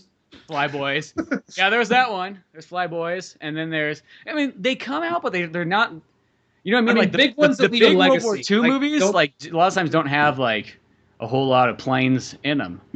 I can't even think of like a really, like one of those ones that was like, oh, here's a fucking AAA title movie. Because some of those other ones, like Flyboys, is like that one just kind of like it was like a come and gone movie. It was like I don't even know if that even came out to main theaters. It did. Oh, it did. Okay, well, it was definitely not advertised. Let's just say that. Yeah, no, it was. I'm just talking about like big movies that leave like a pop culture like imprint, and I think the last big like flight movie to do that was probably Top Gun. Yeah, because I remember Stealth was trying to sell itself as like the next Top Gun. That movie, I remember like because that movie's like we got Academy Award winner Jamie Foxx, and he's like, oh fuck, he died so quickly. I remember watching that. I remember here's a funny thing about Stealth. This is back when you probably still do this before Spotify and all that. Mm-hmm. I went out but without even seeing the movie, I went and bought the soundtrack because they had 3 exclusive songs by Incubus. And then they had John Frusciante and someone else doing a cover of Nights in White Satin, and there's a David Bowie song on there somewhere. So I was like, this is enough to get it. And then like rest of the soundtracks, kind of like, oh, whatever. But now it's like one of those things, you can't sell a movie on a soundtrack anymore. Well, I don't know, though. Atomic Blonde. Actually, that's not... You can pretty fucking like I'll say this year. You can't sell a movie on exclusive. Like you can't sell a movie on an exclusive. Yeah. I don't know, dude. That Avengers soundtrack had a pretty sweet Soundgarden song in there. I'm just gonna say. It had that one really good Soundgarden song. Everything else was all right. You had the good Soundgarden song, then you had the Scott Weiland song. Everything else was kind of like, and Rights Against. Beyond that, though, it's like, do you remember much of that? I mean, there was like fucking Shine Down, and then a bunch like Evanescence type shit. I don't remember. I don't really fucking remember. I just remember. I really like that Soundgarden song. That's the only reason I think about that. I was like, that was a good song. It's a good song, yeah. And I think that Soundgarden song was right before they made that other album. It was right as they got back together, and it was like right before King Animal. And I was like, why isn't that not on the King Animal soundtracks or our album? And then I just went out and like. Because iTunes sometimes does that shit. Like they know they got a shitty soundtrack and you just can't download the 2 or 3 songs you want, so you have to download the whole fucking thing. Soundgarden was one of the ones. Actually, I think Soundgarden was one that they did that. But if you do it like Amazon Music, you can download whichever ones you wanted. Oh yeah. Yeah. But, so I mean, like this year has been the year I think of like some really amazing soundtracks, like ones that I liked like way more than probably like I don't know. I can't even think of like the last time I found soundtracks like this good. It's like Guardians of the Galaxy 2 had like a fucking phenomenal soundtrack. And here's the thing, it's like the first Guardians of the Galaxy soundtrack is really good, but by comparison to the second one, the first one's just okay. That's like how good the second one's is. It's that good that it just even goes like, yeah, the first one's cool, but like, cause here's the thing, there's only like one song I skip on the second one. And on the first one, it's like there's a couple songs I'm like, yeah, I've heard this song. You know, I mean, there's about like 3 or 4 songs that I can almost skip. Well, I think Guardians of the Galaxy 1 soundtrack, that one has like, it has 3 or 4 songs that are kind of like, super well, and you've already heard them a bunch of times before. Not that they're bad songs, but it's like they have that. It's the Runaway song, like Cherry Bomb. It's kind of like that to me was like they got a lot of other good stuff. Like pick something else. The Cherry Bomb song to me feels like that's the song that kind of got him in the door. But that's not really that. That's like one of their. That's not that great of a song. It's an okay song, but compared to the rest of their music, it's. You had the Runaways. You had that. We had Ray Gun by Bowie. You had that one's a great one by Bowie. See, that one's cool. That's a good. That's kind of a weird. That's a good song. I don't know. I guess because I listen to Ziggy Stardust so much that I don't think of that one as being like a weird cut. Maybe it's not one that gets a lot of radio play. Well, that's what I was about to say. It's like you never hear that song on the radio. That's the only reason I say that was kind of a. Okay, but there's like some of the other songs like Pina Colada. Like I can do without that song. It's like the other song I don't really care for that much is the one where it's just like it's the one that comes right before Pina Colada. The one where it just talks about the guys like banging all the girls around the world. Fucking what's that? Banging all the girls around the world? Yeah, that's like the whole point. I fooled around and fell in love. That song. Isn't that actually like off the Reservoir Dogs soundtrack? He's a fool for love. That one? No, that's fooled around and fell in love. That's in the Guardians. Oh, fooled around and fell in love. Yeah, like when they're all slow dancing. That one. Gotcha. Okay. Yeah, that song. It's not that it's a bad song, but it's just one of those ones like I've heard it a lot in life.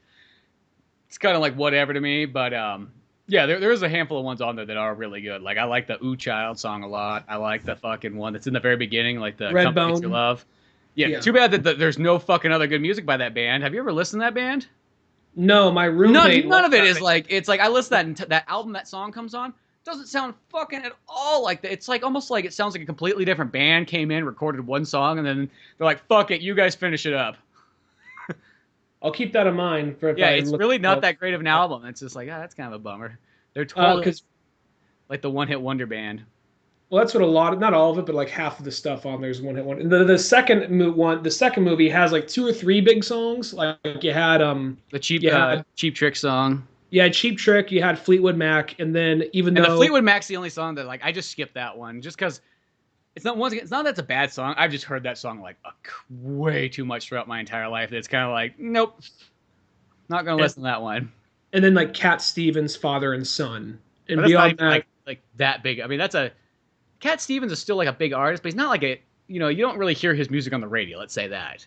Mm-hmm. He's more like he reminds me of like that Jim Croce, John Denver style, which is funny because I was listening to like Cat Stevens after like that soundtrack. I'm like, man, I've listened to Cat Stevens, but I haven't like hardcore listened to him. I started listening to it, and all of a sudden it got to like one album that was just like it was like Cat Stevens sings for Muslim kids like album. I was like, what the fuck?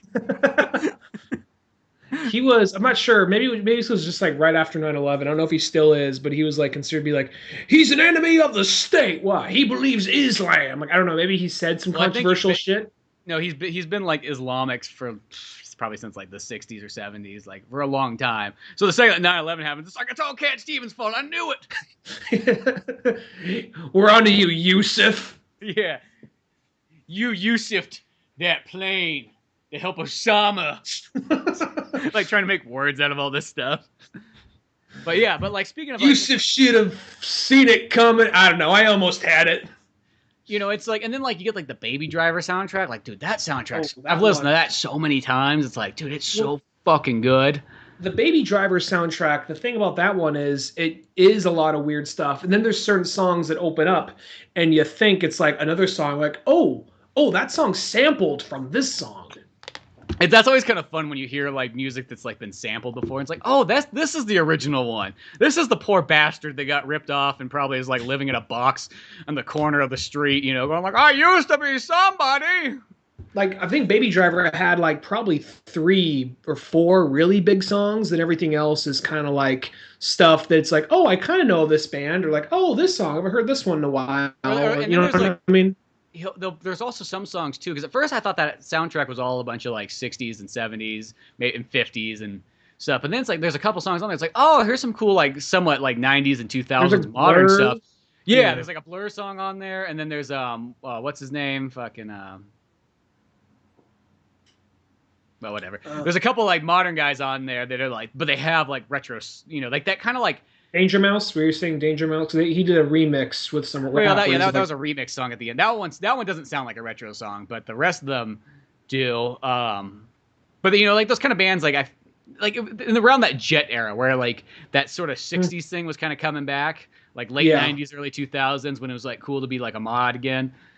You know, that time period, and that album, like, oh, there's so much good stuff, and even like, you know, fucking just the Baby Driver song by Simon and Garfunkel, fucking awesome. Oh yeah.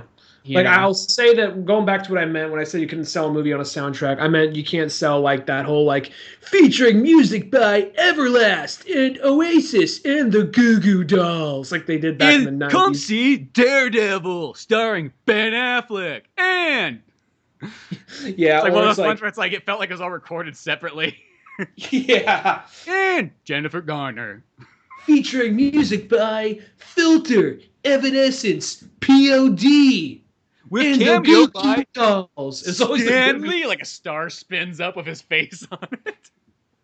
Goo Goo Dolls ain't on that soundtrack, but I remember those ads always say, "In the Goo Goo Dolls." I just remember hearing that a lot for whatever reason. Well, those are always like the ones you get like when you watch VHSs, and you'd get like, you know, you'd have like the trailers for movies, and then be like, oh, and upcoming, you got to get the Godzilla soundtrack featuring Rage Against the Machine, Marilyn Manson, and Rob Zombie. And I remember the Matrix one. It was like, she's like, "You've seen the Matrix. Now listen to the music." She's like, featuring music by Rob Zombie, Marilyn Manson. Goes, you know, same list, Rage Against the Machine, like Monster Magnet, you know, the Overlords. And then all of a sudden it's the soundtrack that makes you go, and then cuts like Keanu Reeves. He's like, "Whoa." I'm not making that up. Oh, that's awesome. Back then, Larry and Andy Wachowski had to be like, "Fuck, we didn't want him to do that, but we can't control the marketing team, but whatever, okay." Yeah.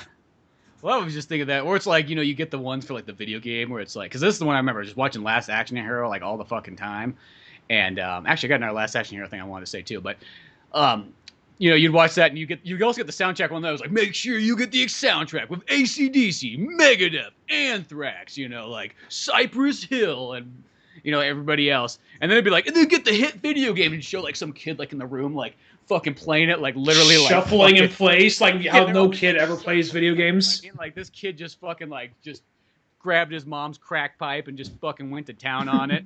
And now just somehow, some way, he like ran over to fucking Walmart, just started punching windows in and grabbing games and running back home. So this is how he's playing it before the cops show up on him.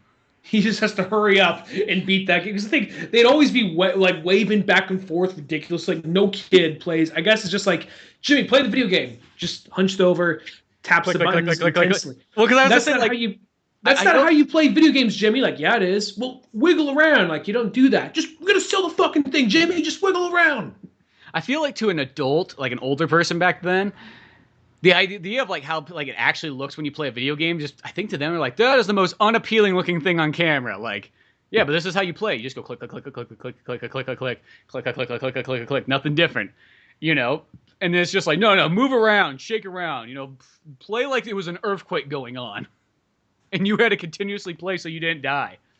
There was occasionally that one kid who wasn't allowed to play video games, so when he came over, he would be into it. And like you would like tilt around the corners like when playing a race car game.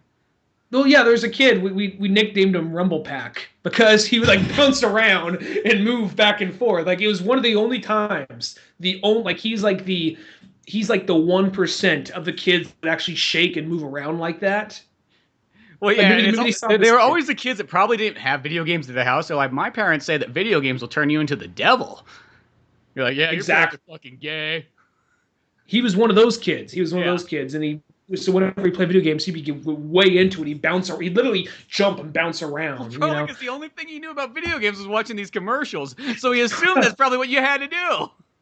Probably assumed it was motion controls, and the nickname for this kid was just Rumble Pack. So he didn't like it none though. Speaking of Last Action Hero, I saw this thing. It came up on like a Muscle and Fitness article, and they named it like the top 12 best Arnold Schwarzenegger movies, and fucking Last Action Hero was number 4 on that list. And I was like, oh my gosh, the times have finally changed. Because probably somebody our age is now fucking writing that article. Probably. You know what I mean? Because I think that's the thing, is I think that movie just didn't appeal to like the older generation, but to like our generation, like we fucking love that movie. So it's like, I was just glad. I'm like, yeah, fucking A, right. Last Action Hero right on the list. Was T2 number 1? No, mostly in Muscle and Fitness, it always seems like Pumping Iron always seems to like. So it feels like it's like they have to put that as like number 1. It's like, what was number 2 then? I can't remember them like by heart, but I know T2 was on there. I know that Total Recall was on there. The weird thing is Raw Deal was on there too. It's like, what the fuck? Like Around the World in 80 Raw Days. Deal. Nobody seems to really like Raw Deal. No Around the World in 80 Days. No Around the World in 80 Days. They did have Jingle All the Way on there though. Okay. Yeah. God, this dude has to be around our age group if that's on there. That's what I mean. Yeah, like you literally had to be. But I was just impressed that Last Action Hero was on there more than anything else. So I thought that was kind of cool. But speaking of good fucking soundtracks, actually Last Action Hero was like my favorite soundtrack. But dude, that Atomic Blonde soundtrack, that was another one too. Is like, dude, fucking a bunch of this like Euro trash, like industrial music of like the late '80s. I'm like, fucking A. Mm-hmm. No, I was digging that movie, and that soundtrack was another one where it's like, okay, now that we are at this point, we're kind of like putting retro music. If it's fitting, I mean, I'll say Baby Driver, it fits because it is like someone's playlist because he's always listening to a playlist. Guardians of the Galaxy, kind of same thing. This one takes place in the 80s, and most of the time, not always, but a lot of time, if music's playing, it's because someone hit like a play button on an old boombox or something. The weird thing too is like I didn't know this movie was an '80s movie till the movie started. It was like in the trailers, it never felt like it gave away that it was an '80s movie, but I thought that was kind of cool that it didn't really kind of advertise that. It's and like, plus they're using I thought it was kind of cool too because one, this comes back to like literally the last episode or so we were talking about. This was an Oni Press comic that this one was based off of. Like I saw that. Yeah, I think there's only been like 3 or 4 movies ever made from Oni Press. Like, there's not a whole lot. I know obviously Scott Pilgrim's kind of the big one. Well, like big to us, maybe not to like the rest of the world, but there's that one. You know, there's this movie, and then there's that Angelina Jolie one, or no, not Angelina, Kate Beckinsale. Was it called Snow? No, what? Snow. Yeah, there's one called Snow with Kate Beckinsale. Yeah, that's the one. Or White. I think it's White Out. Yeah, Snow's a different one. That's actually a good comic though too. Snow. If you want inspiration for like simple comic art, that's a cool book. But yeah, Whiteout. That's the one I was thinking of. Like, for some reason, I kept thinking, like, was it Angelina Jolie or was it like, you know, who the fuck was it? It's like, oh yeah, Kate Beckinsale, Whiteout. And then I think there was like another one, but that's about it. So I mean, that's cool for Oni Press because Oni Press always feels like I like Oni Press stuff, but that's like one like the last run of the comics. You know what I mean? Like if your comic store carried 5 books, they ain't carrying Oni Press. If they carried 10 books, they probably aren't carrying Oni Press. You know what I mean? Like that's literally like one of those ones like once you like for the comic book store that's got every publisher, Oni Press. Mm-hmm. Yeah, because it feels like first and foremost, you know, you got to get your Marvel, you got to get your DCs. Then what are you going to get next? Well, you're probably going to get your Image, and then you're probably going to get your Dark Horse, and then you're probably going to get, you know, other ones, sort of maybe like maybe Dynamite. Dynamite always feels like comics made for like old people. I love Dynamite, but like everything in there is like literally like this is like if your grandpa read comics, he would love Dynamite. That's all I have to say. It's like old franchises that are still going on. It's like Red Sonja, Green Hornet, Lone Ranger, that kind of stuff. Yeah, exactly. It's like I love that stuff because all the Dynamite stuff I read, it's actually like one of my favorite publishers. Mm-hmm. But yeah, I'm surprised. It literally just feels like when I look at those books, I'm like, dude, this feels like if my grandpa like decided to read comics, like this is where he would be at. I'm surprised Dark Horse doesn't own Red Sonja. You think it would have been kind of like Conan. Sometimes they do Red Sonja ones. It's weird because Red Sonja goes back and forth between stuff. I'm always confused on that. Because like she's the old she's Red a spin-off of. I know she's a spin-off of Conan, so I think that like you think that she'd be in there with Dark Horse all the time, but I guess maybe it's kind of like a Hulk thing. Like Marvel Studios can't make a Hulk movie by themselves because it's some kind of legality thing with Universal, but as long as Hulk is a part of a bigger thing, they can use Hulk. Yeah, one of those weird things. But Yeah. so yeah, I mean, just saying that it's an Omnipress comic, I was like, oh, sweet. So that like a movie like Atomic Blonde might be this movie actually defined. Like I literally, it was like, dude, this ties in with our last episode so well because this movie looks like the turnaround comic book movie. You know what I mean? For everybody who's sick and tired, maybe of superhero stuff, this is like literally like what I like. Atomic Blonde defines what I think will be like the movies in like the next 5 years coming up. I think that because the thing about it, I never read the comic, but I overheard someone who did. They said the comic is a very like bleak, really cold, like a drama, like a spy thriller movie. And I can kind of see that because they said like they were watching the trailer, like yeah, it doesn't really have a lot of this cool, stylish action or anything like that. It's very much just this bleak story, and I can kind of see part because I was watching the movie. I was kind of like I can kind of see that in there, and I could see them using the really cool, intense action scenes to help kind of like okay, if this was just a straightforward thriller, this might be a little boring. So what we're gonna do is we're gonna just put in these really crazy action scenes in parts of it.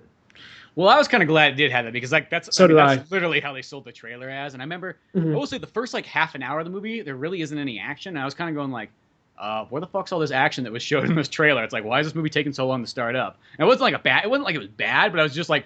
I was just all fucking jazzed. I'm like, when's she gonna start punching people? Like a fucking like angry 15-year-old. Like, why is she fucking taking a bath? She should just be like shooting people right now. Like, what the fuck? Well, this movie does have a lot of scenes of her just kind of lounging around in lingerie, looking over files, listening to 80s new wave stuff. Drinking There's a vodka lot on of the rocks because you're in lot Berlin. Yeah, there's a lot of scenes like that throughout this whole movie. I almost feel like they had a stockpile of them. Okay, put this one here, put this one this angle here. Always lit with blue, with dark blue, and then with faint red, and then, but then at the same time though, because I'm not gonna lie, this movie kind of had three stages for me. The beginning, I kind of liked the tone and the vibe it was going from, like, oh, 89, oh, Berlin Wall, oh, Because the that was music. cool too. I was like, oh, well, I didn't know any of this stuff. I was like, I didn't, because that trailer was just more like an action trailer. It did not tell you at all what the fuck was going on in this movie.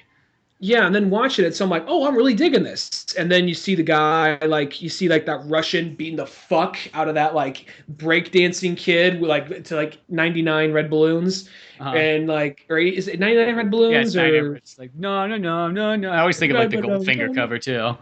Yeah, just like beating the fuck out of this kid brutally with the skateboard, So I'm liking the tone, I'm liking the vibe of this movie, and then it gets like the middle, and then it kind of like really, really emphasizes on all the spy shit. And it's not that it's bad, but it feels kind of like there's a big lull for action, a little Yeah, bit here and there. But then you get to like near the end of the second act, probably not even the third act, near the end of the second act, because I think that this movie actually plays a trick on you. You think you're in the third act, then like, oh no, you're only partway through the second act, and then near the end of the second act, from there on in, it goes back to being like, okay, I'm digging this again. This is what I thought I was gonna get. yeah. I know. And then you start getting just like ridiculously great action, and you get that long ass. It's not. They shoot it like it's almost like a singular cut. You could see that couple of cuts in there, like where they would make a cut, but like it fucking is awesome. Just like that, almost like fucking 5+ minute long take. It probably might even be like 10 minutes, with just minor, like, the average Joe wouldn't be able to spot it, but as a filmmaker, you can kind of see where the cuts are at. That Like scene's probably just the part fucking like badass, with like fighting on the stairs and everything like that, and then it kind of goes into like a fucking car scene and everything like that. like the part where she like probably throws him across the room and the camera pans real Yeah, like quickly. the That's like whip hands are mostly always kind of giveaways, and then like there's a couple parts where it goes to like dark, like it'll like bump up against somebody, and it's always like that's always an easy way to like fucking transition too. I mean, it looks really good. Don't get me wrong. It's like it's pretty darn flawless. And you always kind of wonder nowadays too, like, is there any like CG ones that you can kind of get away with? Because that's the thing is like nowadays, they can really like fake a CG scene pretty well without you really knowing. Yeah, like that like the action scenes in this movie, like there's no like bad action scene. I think the movie has like a couple little quick scenes peppered in there, and then like there's like I think there's two or three big action scenes in this movie. There's there's like the one where she goes to investigate the guy who died, his apartment, and does she kick the shit out of a bunch of cops to Wham? George Michaels. I can't remember what song it is, to tell you the truth. I only saw it once so It's far. freedom, freedom, freedom. I think that's maybe it's not. I don't know. I thought it was maybe it's something else, but it's definitely something like that. And kicks the shit out of a bunch of cops to that song and somehow makes it look cool and fitting. And she does it with like a hose or a rope or something too, which is something I haven't really seen before. And then when she then later there's that big scene we were just talking about, the big like 5-10 minute scene that just keeps on going. I like it because of the point where it's not like all super overly stylish. Like she's literally like leaning against the wall, breathing heavy, barely able to get up, and just like fuck, he just like keeps on going. He just like punches a guy in the face a couple of fucking times, just like ready just to pass out. Yeah, exactly. I like that. They just get so fucking tuckered out. And then, like, even when the car chase happens, because I never seen, like, I mean, if I think long enough, maybe I can pick one out. But the car chase is literally from the driver's seat, looking around back and forth through the windows, like a 360-degree view. See, that's one of those ones like that scene. I feel might have CG stuff into it. Like I don't know. Yeah. I felt like it's a totally awesome. Not that it looks bad, but like if they could go like, oh yeah, this is all 100% real, I'd be like, fucking A, I have to give you like total thumbs up there. But I don't know. That almost looks too complicated to be like real. I'm just saying, but I just got to give it credit though for it, like, because it's still an awesome scene though. Yeah. I will say the whole thing at the end, like, I will say the whole thing at the end though. Maybe you could tell me. I was a little confused to a certain extent because when they point out the whole aspect, like she's like turns out she's not British. She is actually an American agent. Like I was kind of a little thrown off. Like, wait, what was she like? That was the one thing that kind of threw me off a little bit. Well, I think what it is that her and John Goodman are apparently on the same side of being like American Special Forces or whatever the fuck they are. And so then she's playing as a double agent, saying that she is MI6, but she's not MI6. So yeah, because what comes real fast. It's like one of those ones like if you yawned right there, you'd fucking miss it. You know what I mean? Like it's all of a sudden it's like boom, and then credits start rolling. You're like, what? Because that was kind of how it was too. I felt like that. I had to think about it. I'm like, oh, okay, I know what's going on. I guess my only thing is I'm assuming you'd have to be. I mean, maybe I'm trying to look too hard, but you think like, where'd this chick come from? If she is this well decorated and like well known like MI6 agent, how does a CIA agent just kind of slip in there no problem? Like, oh, I've always been here. Wait, what? You think that's the only thing. I'm kind of like, wait, what? Maybe there's something else they said, but Yeah, there might have been something else to add to it. I couldn't tell you anything else actually because it was just literally last scene, boom. That was like real quick, and it was just kind of like. I mean, I do kind of like that. I like how like they just saved that twist literally for the very end. It's like. That's it. Boom. Have a twist right there as the movie ends. And I think they almost kind of wanted you to have that kind of like dumbfounded like walkout. Like, wait, is that just what happened? Mm-hmm. But and I'll say this: Charlize Theron still fucking sells this shit. She is still just like. Well, yeah, she's probably like almost like 40 years old by now. But it's like, like this is. I feel like this is what movies kind of need, is because she's really like the only like real badass like full on action star for a female audience that.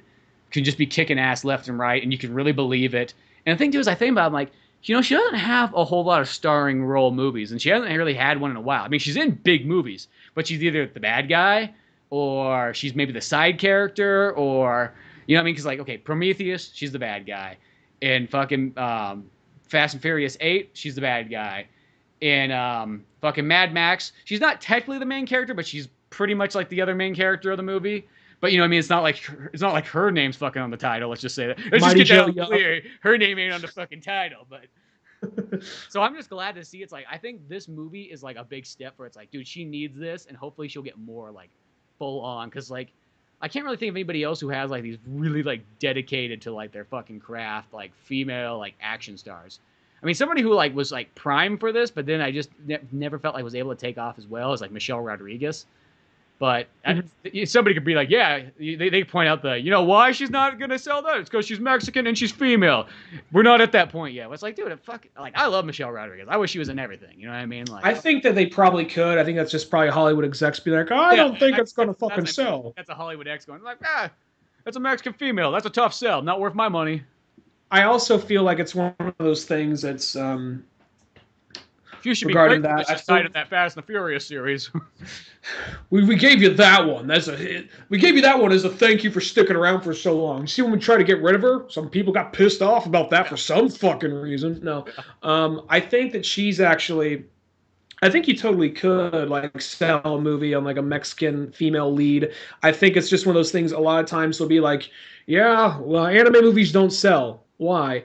Oh, they just don't fucking sell. People don't give a shit." Like, no, you guys just keep on throwing it out there half-assed, or you guys don't sell it enough or put it enough. Like, I don't know. I like I really like Speed Racer, but I get why other people don't like it. Dragon Ball Evolution, I totally get why that movie did fucking bad because it looked bad. So that movie, just is what it is, and it's just So it's like every so often they'll be like, yeah, they don't sell. It's like, yeah, because you guys made a bad fucking movie.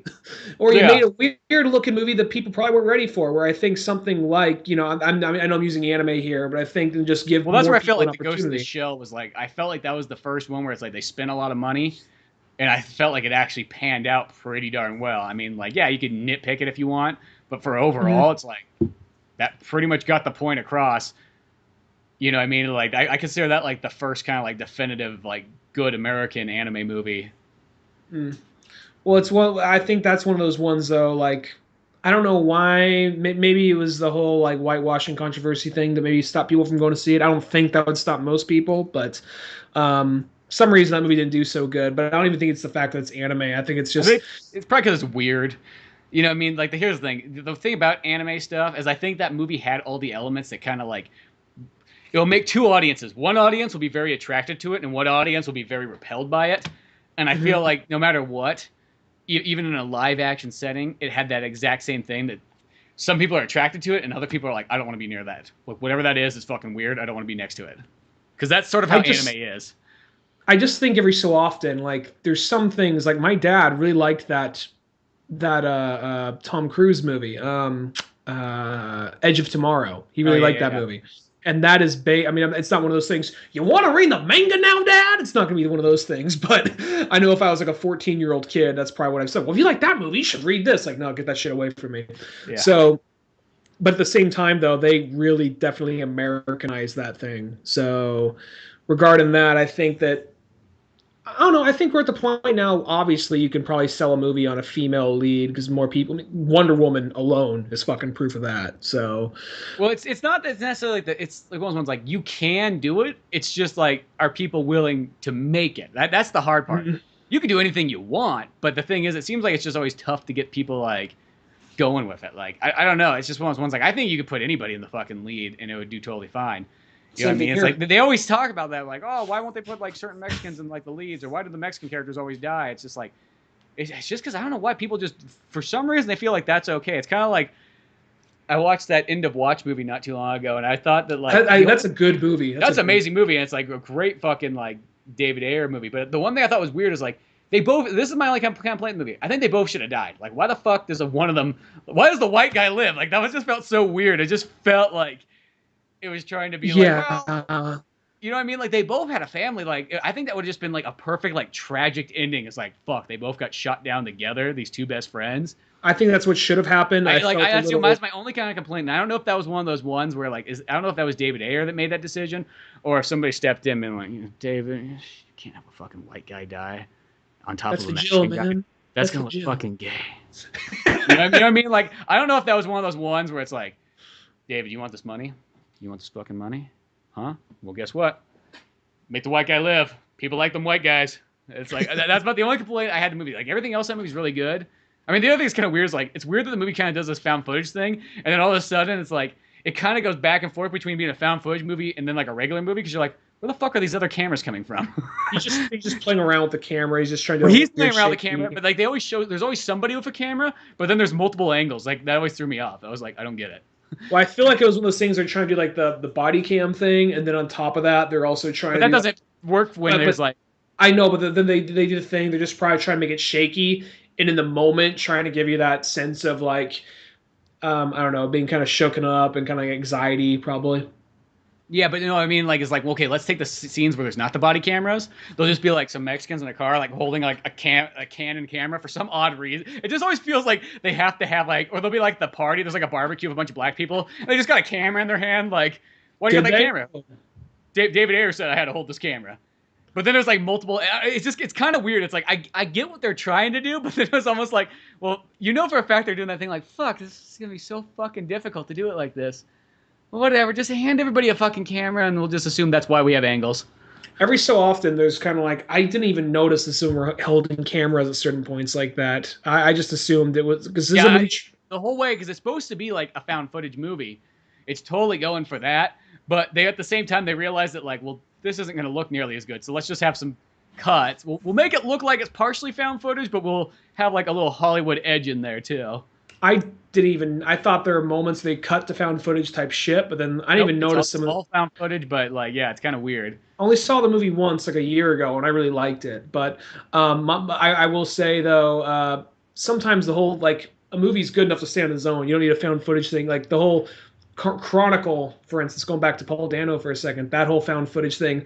The movie works as a self by a movie. You don't even need the found footage aspect of it. The found You know what I footage. mean? It's like the found footage one of those ones. I feel the only people that should be doing a found footage movie at the end of the day is people that have fucking no money to make a movie. That's the only people that should be touching that. If you have money and a backing, you shouldn't be doing a found footage movie. Because that's about. I will say the one thing about End to Watch, it's one of the better kind of like of that style. But I'll say this: I think it'd be that much better if it was just a regular movie. That's all I have to say. If it was just minus out the camera aspect of like the found footage thing, I think that movie would be just that little extra better. You know what I mean?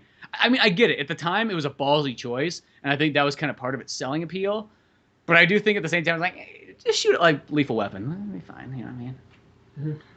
I got to see that movie again because I haven't even noticed they were all holding cameras. Yeah, you should see it because they're always holding cameras. Everybody's always holding one because it's going for that. But I know that sometimes you do have people like, recording themselves. Like, look at how fucking gangster we are, how badass we are, like flipping money and bills and holding a gun in front of the camera. That I know I've seen that kind of shit. But other parts, though, I didn't even notice that they were just standing there having a conversation, just holding a cannon. Yeah, like literally, they'll be like the barbecue, like fucking like eating and stuff like that. And somebody's just got like a camera like in his hand, like, and he's not even like really like shooting it. It's just like there just to let you know, see, found footage. That's all it felt like it was one of those ones like David Ayer just like pointing at you from like the fucking side of the screen. See? I bet I can see it being because he tries to be realistic with a lot of his stuff, so I can see him being kind of like he was just like he wanted to do like found footage technique stuff, and then last minute someone's like, we should just make it a full on found footage movie. Like, are you fucking okay? Give him a fucking camera. Let's just all right. Maybe people will notice. Maybe they won't. Yeah, I felt like it was just one of those ones like it was there. They wanted to do it just so like they could say they did it, but then it was just like, oh, fuck. I felt like it was like an idea that started great on paper, and then when they started getting the process, like, fuck. Somebody's like, well, if you're going to be doing this scene, somebody's got to have a camera, so, I mean, like, how do they know this barbecue's going on?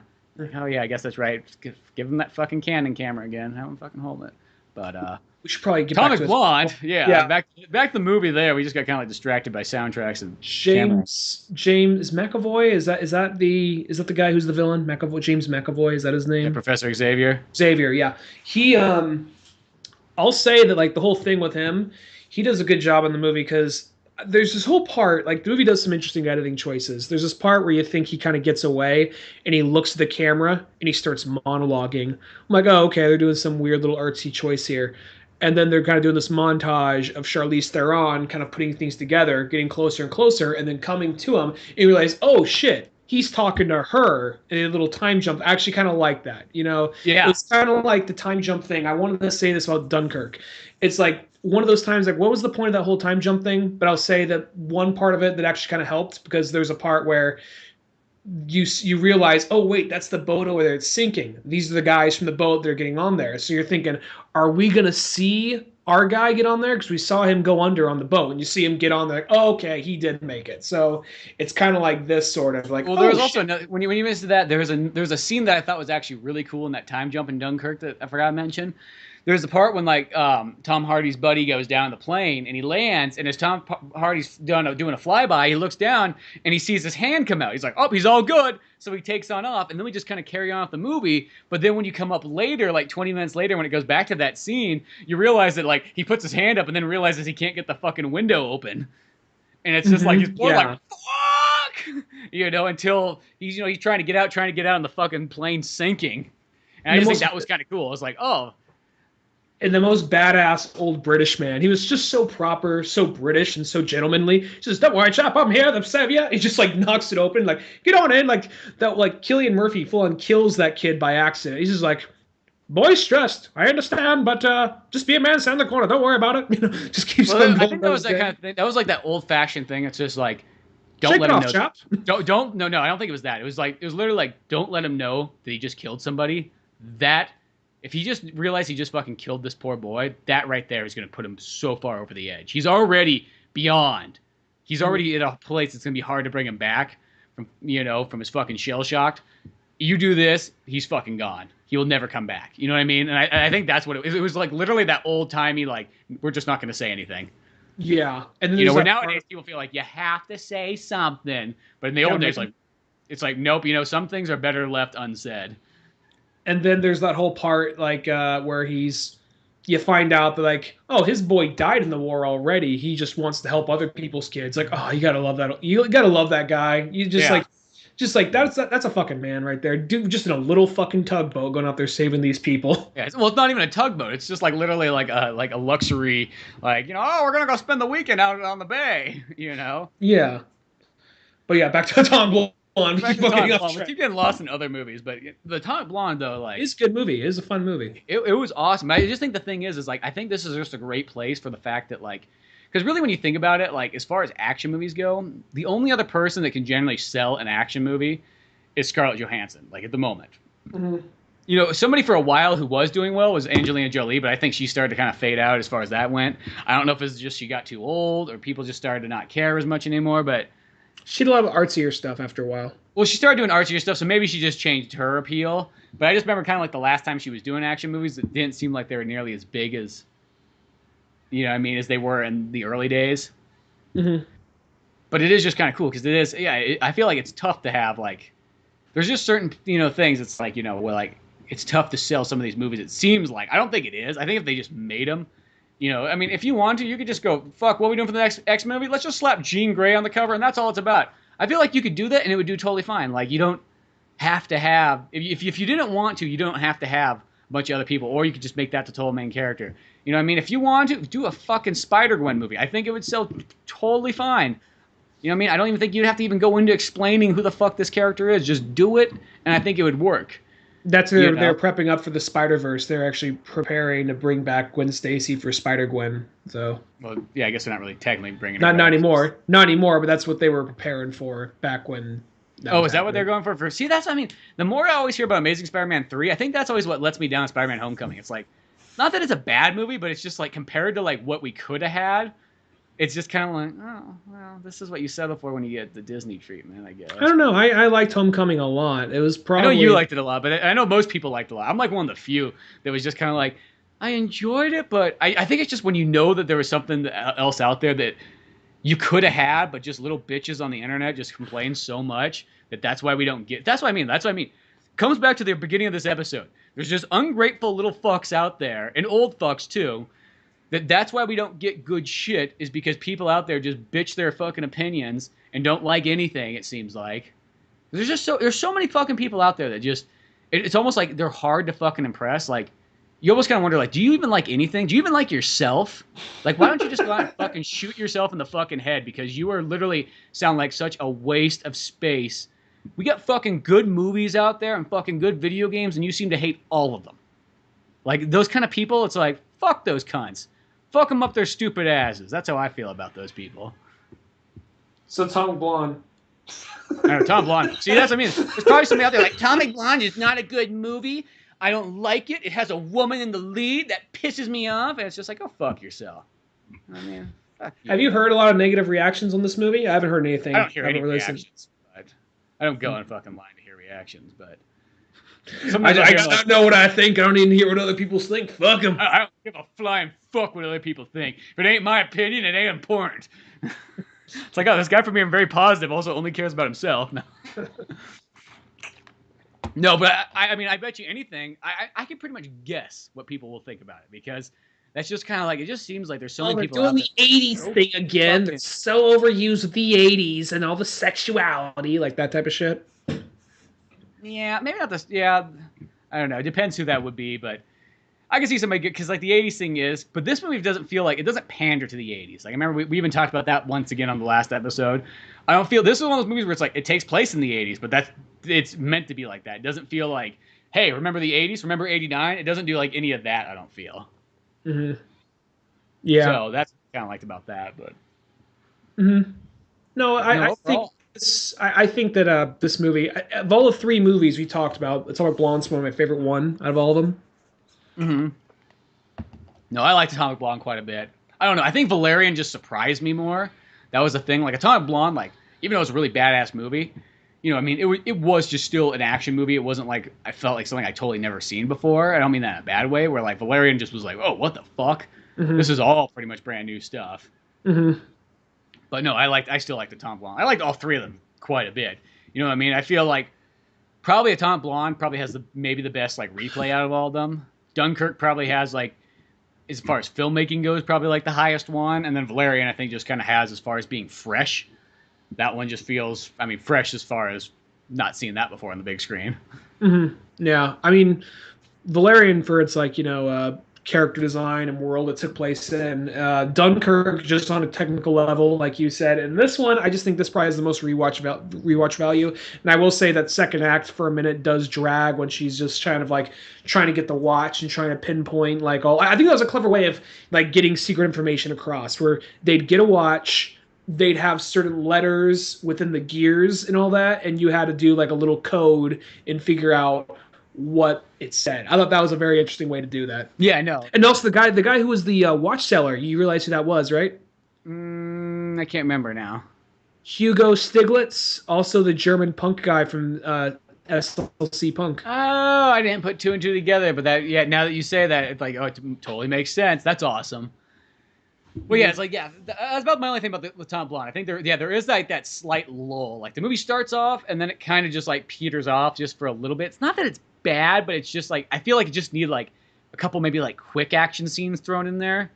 You know what I mean? They had a few that kind of like spiced it up for a second. I got a feeling they kind of realized if we try to make it, I've never even read the book, just from what I've heard about the book. I got a feeling if they try to make it way too much more of like probably what it was, it probably would have been a little bit more boring. So they said, let's throw in these really awesome action scenes to pace it out better. I know, because now that you kind of say what the, like I was kind of interested in checking out the book, and now it's not that I'm not interested, but it sounds like, oh, it sounds more like a spy thriller. That's not really like one of my favorite genres. It's called like, well, this is very much a spy thriller. It's just very much a spy thriller with like 3 or 4 really awesome action scenes. With that 80s kind of vibe to it. It's called like The Coldest City in Winter or something like that. Yeah, but mostly like, I will say this, it sounds kind of weird. Like I like 007 type spy stuff, but when you get kind of like those movies that are like straight spy, like where it's like, oh, it's not an action movie, it's just a spy movie. That lots of times to me can sometimes be kind of boring. Like when there's like not a whole lot like going on. And that's almost what that comic book sounds like. It sounds like it's made for that audience that likes like, almost like whenever I think of like spy novels, that's kind of like how I picture it, where people like they really get into like the spy part almost like too much, you know. It's like you're not thinking about the gadgets and the fucking action and all like the over the top coolness. Yeah, this one has like this one has no gadgets, but it does have a lot of over the top action and coolness to it. It has a lot of style. Plus, I'm always interested because smart, like, though. Oni Press always has like the interesting artwork, because mostly it seems like everybody in Oni Press. I mean, people always go like, "Oh, they're always like American anime books." I'm like, well, that's like some of it, but a lot of it's more like I always feel like has a lot of cartoony looks to it. So that makes me kind of wonder, like, does this book look cartoony? I could see it probably looking like very like realistic, possibly. I want to actually just kind of like glance at it, see what it's like in comparison, or see how accurate it is. Sometimes just like, it might be on sale today, since today's like the technical release date of Atomic Blonde. It wouldn't surprise me. They usually have some kind of deal. Because mostly on Comixology, it seems like, because they had Valerian, you could buy like all of them. They're all half price. I was like, well, if I had some money, I would throw down for that. But I was gonna say regarding was it regarding Atomic Blonde or what was it? Fuck, I forgot. Oh, actually, I remember. Did you actually see the trailer for the George Clooney slash Coen Brothers movie? Yeah, that one looked really good. It's like it looks so fucked up because I'm watching this thing. I'm thinking this looks kind of Coen Brothers ish while That's watching. what I was And thinking it's too, but I was like, directed well, you know, by George it Clooney says directed by George Clooney, then written by Ethan and Joel Coen. I'm and like, George Clooney. oh, and George. I'm like, okay, okay, and I'm it's like sold. it looks it's just like it's like the '60s suburbia type of suburbicon's what's called the '60s suburba thing that's kind of like self-aware and kind of creepy about it. And these guys come to kill this guy's wife and his kid, and he's just like a family man who just brutally kills these gangsters. It's He's Matt like, Damon. oh, whatever. He's Matt Damon. He's trying to play the dad, glasses, button-up shirt all the time, Like falling down. Look. and then I like it just the weird little humor. Like there's a part where you see that he set something on fire. Then he's trying to ride away. He's on this little tiny kid's bike trying to get away. It sounds dumb when I say that, but when you see it, you know what I mean. No, that movie was like, I was pretty impressed. There was actually a handful of trailers that they showed. There was that one, and then there was another movie that was just like, that just proves to me that Gary Oldman is the best actor of all time. Is that he was doing fucking, it's like, Gary Oldman is Winston Churchill. Like, and it was just like, fuck. It's like, dude, he could just do everything. Gary Oldman can do everything. There's nothing that Gary Oldman can't do. I literally think that Gary Oldman is the best actor of all time. Like, who the fuck else does as much as Gary Oldman does, like, that diverse of range? Did you, they have the Ready Player One trailer when you went to go see this? They did have the Ready Player One trailer. And I'll say this, when you watch the trailer, it does look really cool. I think it's when you explain it, it sounds kind of like pretentious, but when you like see it, it's like, no, that actually is pretty cool. I mean, it looks kind of like, almost like that, the idea that the gamer had, just taken to like the next level. Well, the thing is, the book, from what I did read of it and what I did hear on the audiobook afterwards, because I didn't finish reading it because I was like, I have shit to do and I'll just multitask. It felt very kind of panderish. So that's the thing. I think with someone like Spielberg at the helm, he might know how to balance out those two things. Well, yeah, and you gotta trust Steven. I think he'll fix it. And I feel like he also like the book also kind of had this part where these kids are like talking shit on each other, and they're doing that kind of like that nerd talk, like, you don't know this video game, this game came out in 1980, da da da da da, and they have kids in the background like, oh shit, oh, no! Like you just got yeah, like one of those served, yeah. like those guys that are in the background just like, oh shit, oh fuck, like they're not really adding anything, but they just want to be part of the conversation. So yeah, exactly. Like, so it has that. No, I'll say the trailer looked really cool. And then even the new Thor trailer looked really sweet and everything, too. Like, I was pretty impressed with that. Because it's still, like, even though it's like, okay, I do have a feeling that the Thor 3 trailer is going to be definitely, like, jam-packed of comedy. I'm not going to deny that just for the fact that... Prepare yourself for it. Just prepare for yourself. Spider-Man Homecoming was jam-packed of comedy. Guardians of the Galaxy 2 was jam-packed of comedy. I feel Marvel's on, like, their action comedy section again. Like, they're not going for straight movies until probably the next Captain America comes out, but... I feel like they're probably trying to lower our defenses for Civil War. I think they're probably going to. I think Civil War is going to be a real big, not Civil War, Infinity War is going to be a big gut punch, and I feel like they're just trying to lighten up and get the laughs in before they kill off some characters. Because that's, I mean, like I can tell that Thor is going to be very jokey. Like, it's definitely going to be an action comedy. Like, I should not go into expecting anything less. But it still looks really cool. I don't care. Still looks like the best Thor movie. That's all I have to say. The thing about Marvel is I've come to expect, because for a while it was just like, there's a lot of comedy. Then I've come to expect the comedy. And by the time I came to expect it, they started to lighten off. Well, they lightened it up with like Avengers 2, Captain America 2, and Captain America 3. Those are like the three movies that like, oh, okay. I was like, finally, they're starting to take this stuff serious. And now it's like, nope, we're back to jokey jokes. You know what I mean? I think that's where they almost feel like they're like partial, like a skit, like because sometimes some of the jokes almost feel like, are you guys writing for a sitcom or are you writing for an action movie? Just, be honest. Like, are you? Do you wish you were doing? Do you wish you were working on Big Bang Theory or do you wish you were working on fucking? I don't think it's as bad as that. It's not that far off though. I mean, like the comedy wise, it's like what are you working on? Are you working on literally Spider-Man, or are you working on like a comedy that's Spider-Man's filled with comedy? Well, Spider-Man's funny, but like the world around him is mostly not funny. That's the difference between Spider-Man. Is he's kind of like one of those ones like he cracks jokes, but everything around him is mostly like serious and darker, and like he's got to fucking deal with this, and the way he deals with it is by being funny. Like not everybody has to be funny in Spider-Man. Like I think the only characters that were kind of funny in Spider-Man was just kind of like just Spider-Man and interacting with Ned, his fat friend, and then but the thing is, trying to think back. Hannibal Buress. There's a Hannibal Buress bit that was kind of funny. There's that whole bit. That's the thing, though. There's still like more than there needs to be. I'm not saying there can't be a little bit of comedy. That's totally cool. But like, I think when you get to the point where you become like you're not just an action movie anymore. Now you're an action comedy. I feel like that's when it kind of almost you need to pull it back just a little bit. It's like same thing with Guardians of the Galaxy 2. Even though I love that movie, some of those jokes they almost like they ruin some of the mood. It's like, and Spider-Man had the same problem too. It's like, dude, it's like you had a nice dramatic mood set up, and it's like what it kind of. And when I say sitcoms, that reminds me kind of sitcoms, because sometimes sitcoms forget that too. Like they'll set up a mood and then they'll throw a joke in afterwards. And it's like, let the mood happen. You know what I mean? Even though like Spider-Man had a lot more comedy in it, I thought like only one that I think that really kind of killed the like dramatic momentum was probably Guardians of the Galaxy 2, like in one or two moments. I don't think Spider-Man had any like dramatic moments it had that kind of ruined in there. Because I just Which remember, ones do you think of? one when Spider-Man was in the fucking the Washington Monument Tower. There was I don't remember what the line was, but I just remember fucking Flash Thompson said something that broke the mood.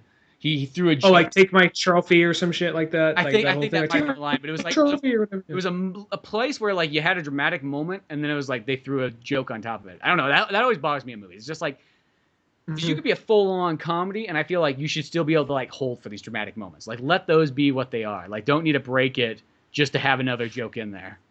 To me, it almost feels like I call it like easy comedy. Yeah, you can take a dramatic moment and you can always make it funny. That's easy comedy. That doesn't take any skill or work. You know what I mean? To hold on a dramatic moment, that's when you're a good comedian. Perfect example is like you see Rick and Morty does it. Like when they do it well. They don't fucking just like throw a joke in right after like one of those like dramatic moments. They let that moment ride. Or I like other, even like F is for Family will do that too. Like sometimes a fucking episode will just end and it's like, oh, that wasn't really even funny. But that's okay. I like that kind of stuff. No, I get you. Yeah. I mean, I'll say this. I liked Homecoming more for like it's a Spider-Man story than more for the comedy. But the comedy I thought worked for the most part. It was just I'd never seen a Spider-Man movie like that, so it was interesting to me and still felt like Spider-Man. But I kind of what you see because I see that it didn't bother me at all. It didn't bother me as much. It is in Homecoming. I've seen that definitely like in Doctor Strange though, and Ant-Man not as much, but it's definitely like Iron Man 3 and other Marvel films. Yeah, exactly. But I don't know. As I said, I know Thor's gonna be exactly like that. I can't like hope for it to be like a serious Thor movie, but it still looks cool. But that's probably a good place to leave off at. We already went for so long, but make sure to check out oldmanorange.com for more podcasts, cartoons, music, and more. Check out Pizza Boys. Issue 2 is now on Comixology.